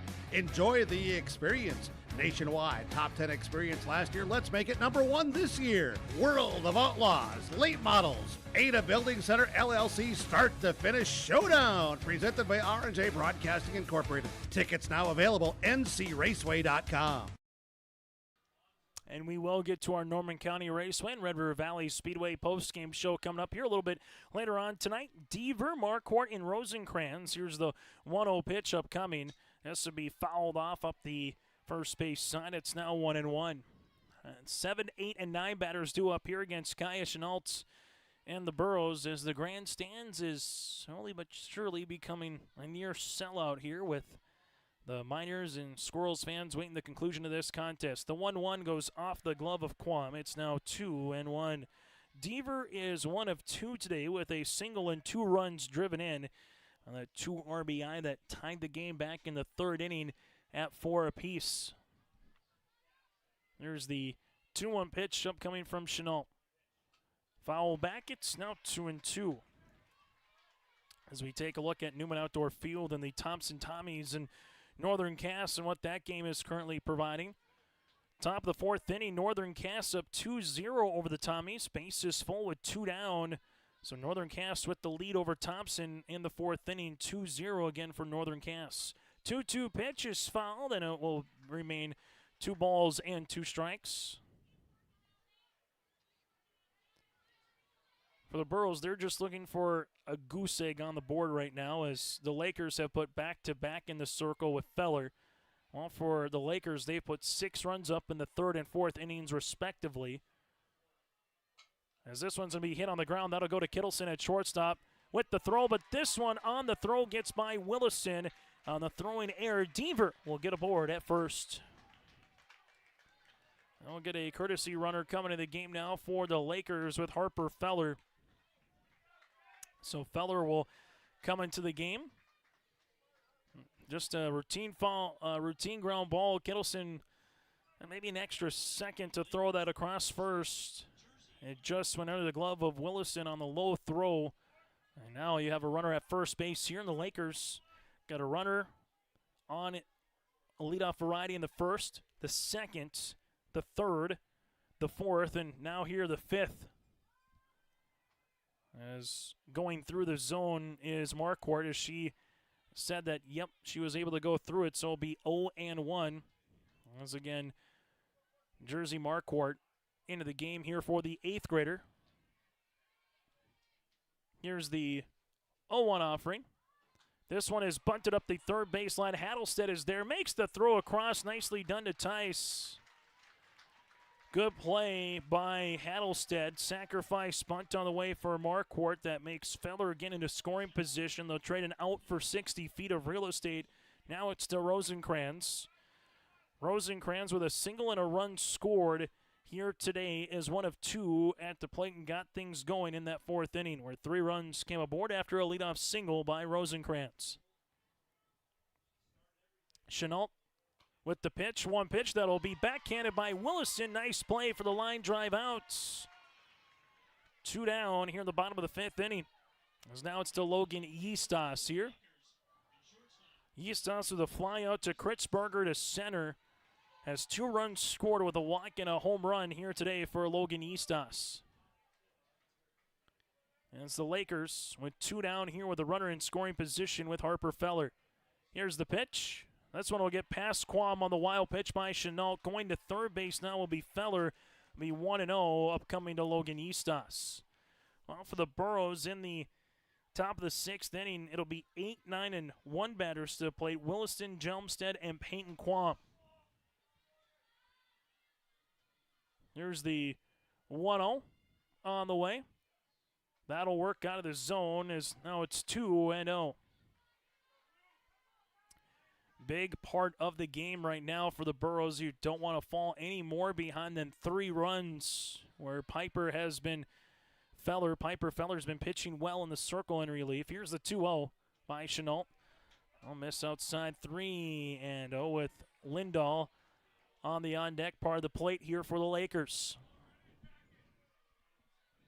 As Peyton Quam looks into the dugout alongside with Kaya Chenault as they get the sign, the 3-0 pitch. Able to split the plate, now makes it 3-1. Dangerous batter, Eastos already had 2 home runs here in the tournament, 1 yesterday and 1 here this evening.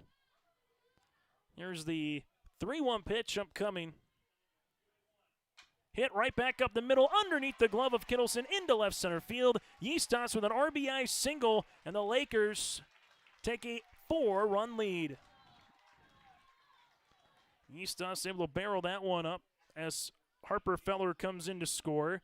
Eastos gets her 2nd run driven in, and a run across here in the 5th inning for Des Lacs Burlington, Lewis and Clark. The Lakers, the number 2 seed, showing you why, and that is voted on by the coaches who make the state tournament. Now it's to Lindahl. Lindahl will take a strike. It's 0-1. Alyssa Lindahl is 0 for 3 at the plate with a run scored. She reached base back in the 4th on an error. Here's the 0-1 pitch. Hit on the ground. That'll go up the third baseline foul. It's 0-2. So a run across here for the Lakers. They've scored at least a run in every inning right now outside of the 2nd.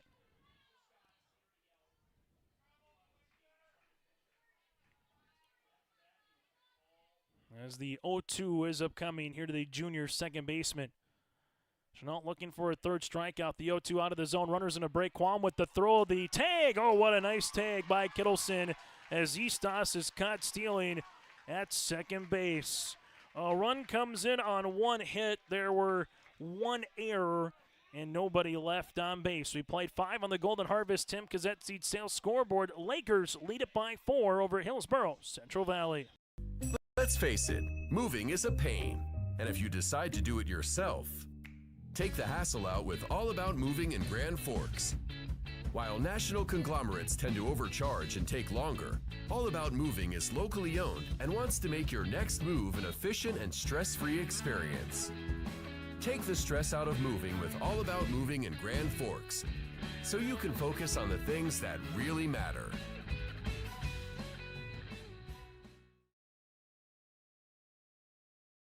Don't be fooled by that beat-up old cap. Its faded crown represents the tireless work of America's farmers and ranchers. Its sturdy brim, their dedication to providing our nation with a safe, affordable food source. So we'd like to tip our hat to them. Farmers Union Insurance, protecting those that protect America's food source. Visit with Ryan Opdahl, your local Farmers Union insurance agent in Hillsboro.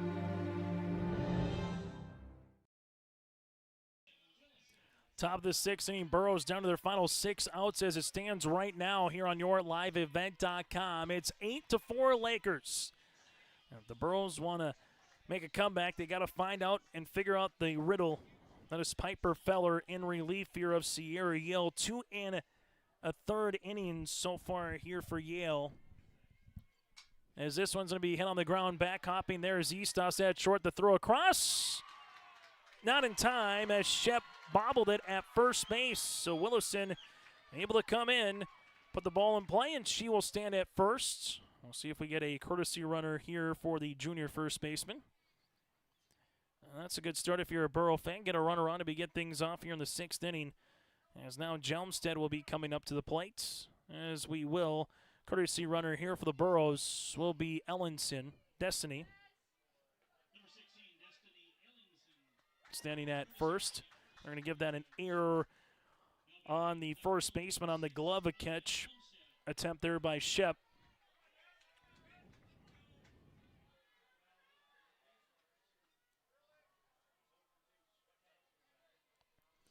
As you'll see, Jelmstead 0 for 2 at the plate here. Takes the ball. It's now 1-0. Then it goes back to the top of the lineup. Here's where the Burrows want to try to pass the baton, if you will.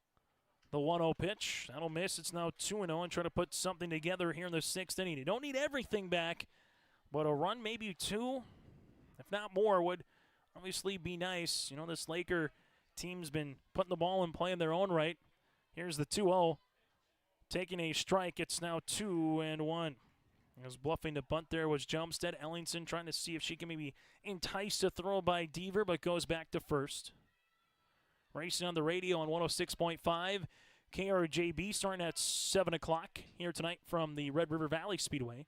2-1 pitch goes right underneath of the pitcher. They get a double play, then turned by Yeastas. Oh, what a play. It went right underneath the glove of Feller. 2-hop to Yeastas, who was playing second, stepped on the bag there, threw it across the diamond. Ellenson and Jelmstead retired. That could very well be your play of the game. 6-3 on the double play, and sometimes it's nice not to touch the softball if you're a pitcher, as Yeastas was in perfect condition up the middle. As this will miss low and out of Peyton Quam. Now the Burrows will try to do it with a 2-out rally here. Make plays like that can go a long way to trying to get you to a state championship. Here's the 1-0. As Quam will see this miss inside, it's now 2-0. Nice play, though, by Yeastas there at second base to glove it, see where the base was, and then fire a gem across to Shep. 2-0 pitch in there for a strike. It's 2-1.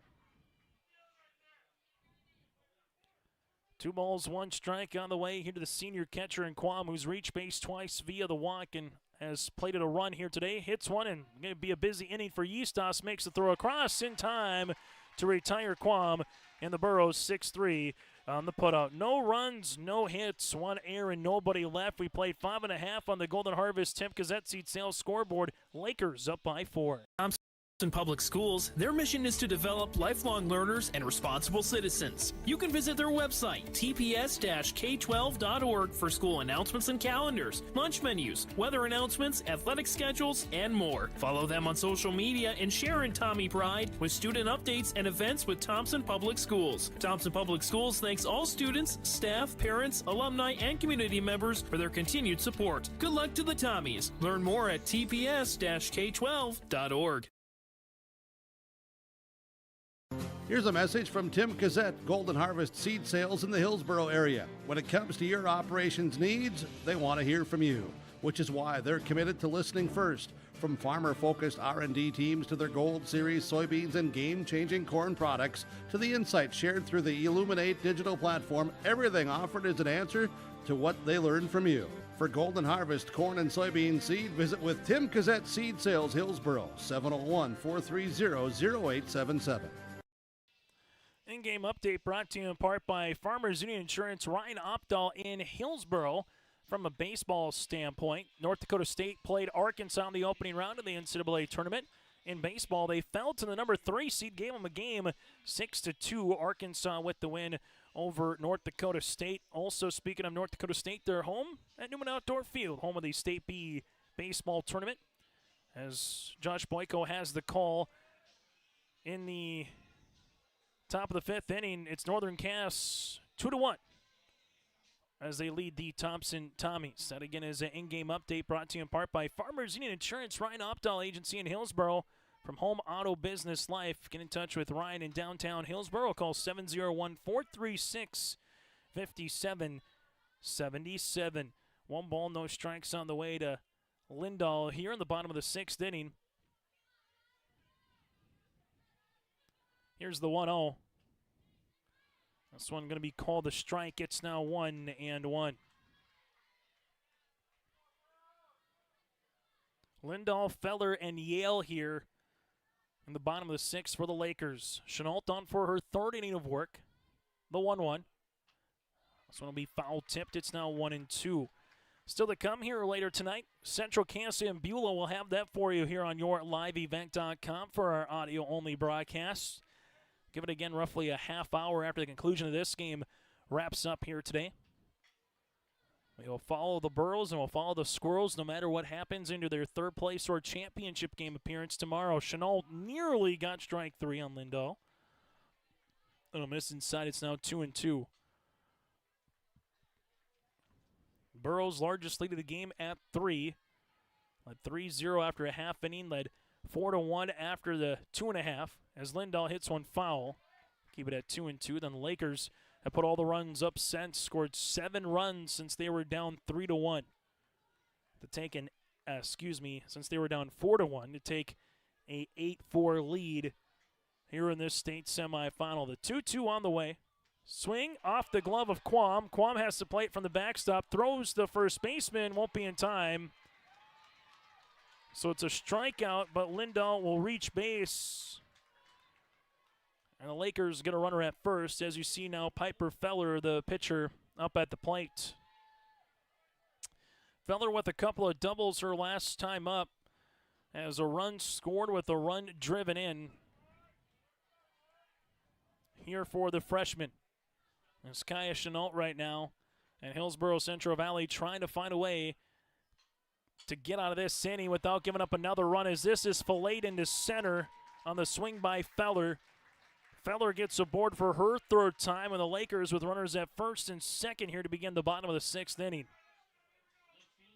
And this has been the one thing against this Laker team. They just have batters up and down the lineup where they can put the ball in play, and in doing so hurt you in a couple of different ways. Top of the 5th at Newman Outdoor Field, it's 2-1 Northern Cass. Here's the pitch. Hit right back up the middle. Here goes Lindahl. She'll round 3rd on her way home. Kritzberger with the throw. This one will go all the way to home plate. It'll be an RBI single by Sierra Yale. Lindahl comes in to score. Feller goes to 2nd. And the Lakers now have a 9-4 lead on the Golden Harvest Tim Cazette Seed Sales scoreboard. Run driven in here by Yale to make it 9-4. As Aubrey Shep has reached base all 3 times on an air walk and a single. There's the pitch on the way by Chenault. As this one hops Quam, the runners will move up 60 feet. Feller goes to 3rd base. Yale goes to 2nd. Shep with 1 ball, no strikes upcoming here. So for Kaya Chenault right now, the Burrows looking to find a strike here against Aubrey Shep. 2 innings of work so far in which she's given up 7 hits. The pitch, that would be hit foul. It's now 1-1.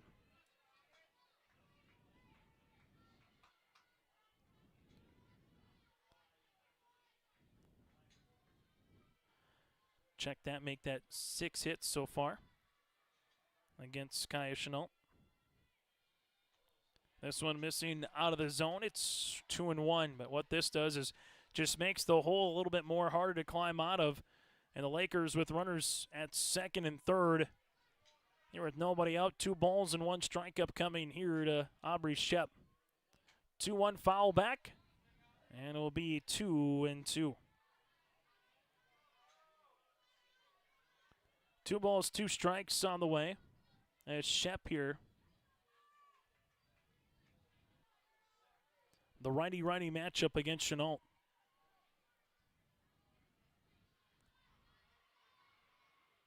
Here's the 2-2 offering. That'll miss low. It's 3-2. As the Miner fans and Squirrel fans patiently await the conclusion of this game to find out who's making it to the championship and who's heading to third.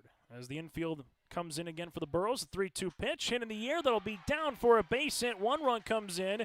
The second run coming around. Here comes Yale at the plate. She is safe.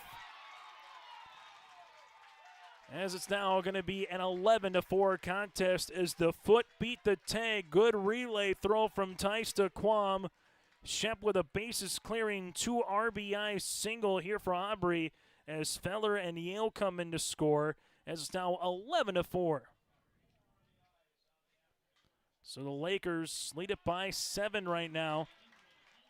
As you'll have coming in for Delax Burlington. Now at the plates will be Ellis Smith, and then we'll have a courtesy runner over at first base, which will be Ingrid Holland here, the junior. So Holland now stands at first base. 3 runs across in the second, fourth, and now 6th inning here for the Lakers. The pitch. This one will take it back. It's going to be 1-0 here to Smith, and all of a sudden now you start talking about the 10-run rule, where if the Lakers put 3 more runs up before there's 3 outs, this game will be over in 6 and not give the Burrows a chance to bat in the top of the 7th inning. 1-0, bunted, as this one will be foul. It's 1-1. Game that's nearing a little bit closer as we work to the top of the hour, a 2-hour mark here in this state semifinal round matchup. Coverage tomorrow begins at 9:30 in the morning. Mayport CG, the Patriots, going up against the Carrington Cardinals. In the circle right now is Chenault. 1 ball, 1 strike here to Smith. 1-1 foul back to the netting. It's going to be now 1-2.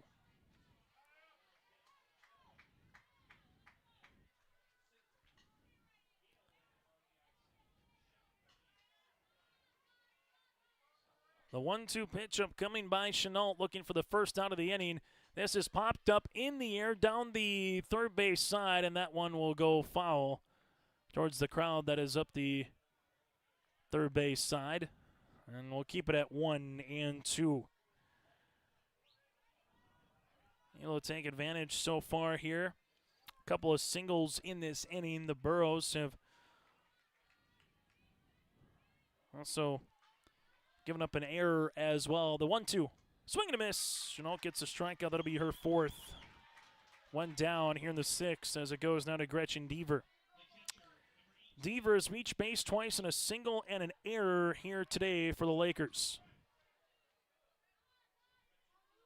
Still to come, we'll also get to our post-game show. I'd also like to thank one of our sponsors, Dakota Heritage Bank, sharing their heritage and their future with locations in North Dakota and Minnesota. DHB.bank, as this one is bunted. Chenault will play it at first, trying to get the runner not in time.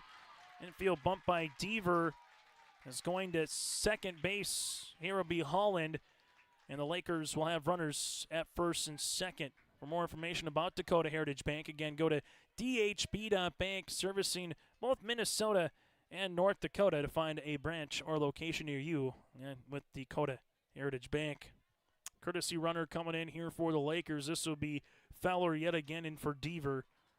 That's Harper on the way. So Harper Feller stands at first base. Runner at third, at second, is Holland. Still just 1 down here as now it goes to Marquardt. As Marquardt will dig in here. Sacrifice bunt her last time up, looking to bunt again. This one goes foul. It's 0-1. Lakers have sent 7 batters to the plate here in the 6th inning.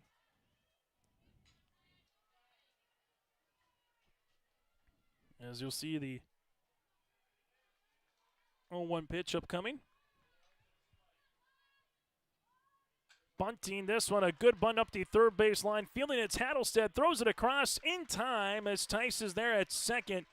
Nice play by Hattlestead to Tice. Another sacrifice bunt by Marquardt. She nearly got the infield base hit. Feller goes to second base. Holland goes to third. 2 down here in the 6th inning. As now it goes to Rosenkrantz. Kyla with a single and a run scored here today. 1 of 3 at the plate. Line drive out to Williston at first. Her last time up as this one is foul. It's 0-1. 3 runs across in the inning for the Lakers. Chance to add to that, possibly 4 or 5 here in the half inning. The 0-1 offering from Kaya Chenault. This will be foul. It's now 0-2. Also to come on our post-game show, our Enbridge Energy Player of the Game, our Holstead Telephone Company post-game connection. That and more upcoming here a little bit later on. No balls, 2 strikes with 2 down here and 2 runners on. 0-2 pitch. That'll be a one-hopper underneath the glove of Kittleson. A run comes in by Holland. Another run by Feller. And Rosenkrantz stands at first base. It's 13-4 Lakers. Now it goes to Logan Eastos, batter number 9 here of the inning for the Lakers. As this will be the 5th time through the lineup here for Des Lacs, Burlington, Lewis, and Clark. Runner at first again is Rosenkrantz. The pitch. Eastos will see this one miss for a ball. It's 1-0. Most runs in an inning here for the Lakers, 5 here in the 6th. Came in with an 8-4 lead, and they've added to that. The 1-0 hit on the ground. This one will go to the shortstop. Kittleson across the diamond in time for the putout. 6-3, but 5 runs come across here for the Lakers in the 5th, and we got a new score. It's 13-4. Des Lacs, Burlington, Lewis, and Clark as we head to the 7th. Goose River Bank is here for the communities we serve, building relationships that last a lifetime. Serving the strong Red River Valley and beyond, we are your neighbors, friends, and family, committed to providing everything from everyday personal banking to loans for your farm or business. Visit one of our locations in Mayville, Hillsboro, or Hatton, or reach out and we'll happily come to you, because it's the neighborly thing to do. Goose River Bank. Strong bank, strong communities. Life is full of surprises, and at Bickett Insurance Agency of Carrington, they're here to protect what matters most to you. Bickett Insurance is your local auto owner's insurance agency, offering home, auto, business, crop, health, or life insurance with personalized solutions tailored to your needs and budget. With over 20 years of experience, trust Bickett Insurance Agency to provide you with peace of mind. Let's ensure your future is secure with Bickett Insurance Agency services, serving Foster and Stutzman counties and throughout the state of North Dakota. Bickett Insurance, your local auto owner's insurance agency. Protecting what matters most. Let's face it, moving is a pain. And if you decide to do it yourself, take the hassle out with All About Moving in Grand Forks. While national conglomerates tend to overcharge and take longer, All About Moving is locally owned and wants to make your next move an efficient and stress-free experience. Take the stress out of moving with All About Moving in Grand Forks, so you can focus on the things that really matter.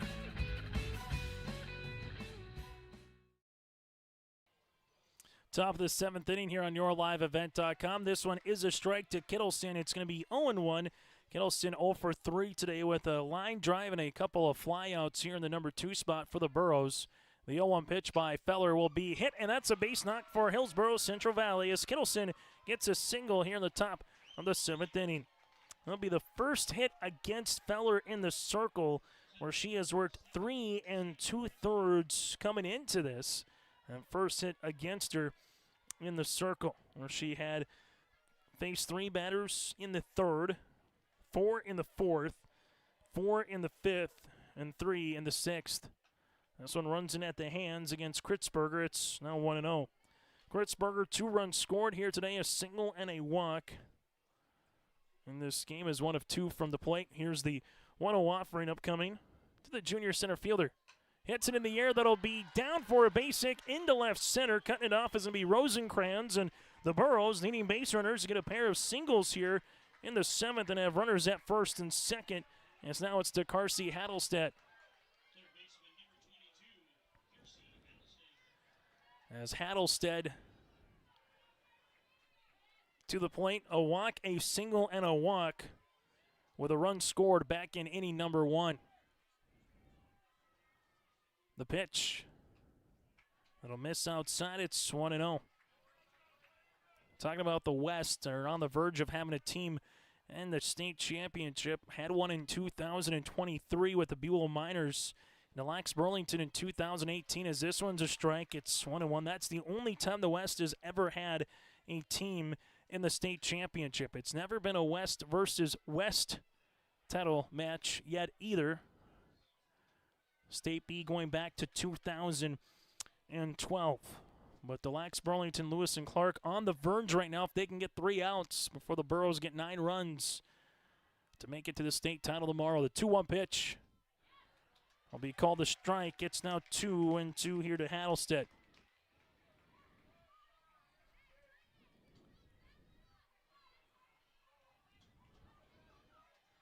The 2-2. Foul back. We'll keep it at 2 balls and 2 strikes as we reach the top of the hour on our Golden Harvest Tim Cassette Seed Sales scoreboard. 14-3. Chase Miller with you here from Theraldson Park at North Dakota State University. The 2-2 on the way. Swing and a miss. Fowler gets the strikeout. As it'll be her second in relief, and there's 1 down here in the 7th. Now it's Alexis Iverson. 1 of 3 at the plate with a single back in inning number 3. 1 down here in the top of the 7th. Here's the pitch. Fouled off the netting as it's now 0-1. Everson has had a nice day so far with 2 runs driven in for the Burrows in this contest. As Delax, Burlington, Lewis, and Clark 2 outs away from getting to the state championship game. The 0-1 hit right back up the middle. This one will go to Eastos. Eastos gets one there, goes across the diamond, not in time for the double play. Kritzberger's retired. Kinnelson will make her way to third, and Iverson reaches on a fielder's choice. So 2 down, runners at the corners with Kaya Chenault. So Kaya Chenault here coming up for the Burrows, and HCV is down to their final out here in the top of the 7th inning. Piper Feller, the pitch. Runner will break from first to second with Iverson, no throw. Defensive indifference at this point. It's 1-0 on the way here with Kaya Chenault. The 1-0 pitch be hit on the ground. This one will go to the second baseman. There is Lindahl, flips it to Shep, and that'll do it. For the first time since 2018, Delax, Burlington, Lewis, and Clark is heading to the state championship in a game that took 1 hour and 59 minutes. Piper Feller comes in relief, picks up the win. Kaya Chenault will pick up the loss. Our post-game show coming up, brought to you in part by Norman County Raceway and the Red River Valley Speedway. The Burrows will play for 3rd place tomorrow afternoon, while the Lakers will make their way to the championship. The 2-seed Delax, Burlington, Lewis, and Clark will play for the title tomorrow at 4:30. Back with more after this. There's a new inventory of trailers at Bloomfield Enterprises of Hillsboro. You can see the latest inventory online at bloomfieldtrailers.com. Bloomfield Enterprises has a full line of Big Tex trailers. Big Tex has affordable and versatile utility trailers for all your jobs. Big Tex has a full line of products from ATV trailers to gooseneck to dump trailers and more. Call Larry at 218-368-7989 or Tim at 701-430-0877. Bloomfield Enterprises in Hillsboro. The Hillsboro and Central Valley School Districts congratulate the seniors on your success and wish you well in your future endeavors. They encourage you to step into your future, secure in the knowledge that this world needs you and the unique, inspiring gifts that only you can give. Best wishes go with you graduates as you prepare for the greater challenges ahead in a world of new possibilities. Congratulations, graduates, from the administration and staff of the Hillsboro and Central Valley School Districts. To all students, parents, and families of the Hillsboro and Central Valley Schools, thank you for a great year. Ag Country offers a wide range of internal growth. If you have a goal in mind and you put your mind to it, your successes can be endless. There are so many jobs within this company that you can rotate into. I like challenges. Ag Country gives me challenges. Yeah, Ag Country is a great place to work. There's plenty of flexibility. You're never tied to your desk. There's a team here that is always there for you. Yeah, grab your role and run with it. And always be aware of the opportunities because they're in front of you.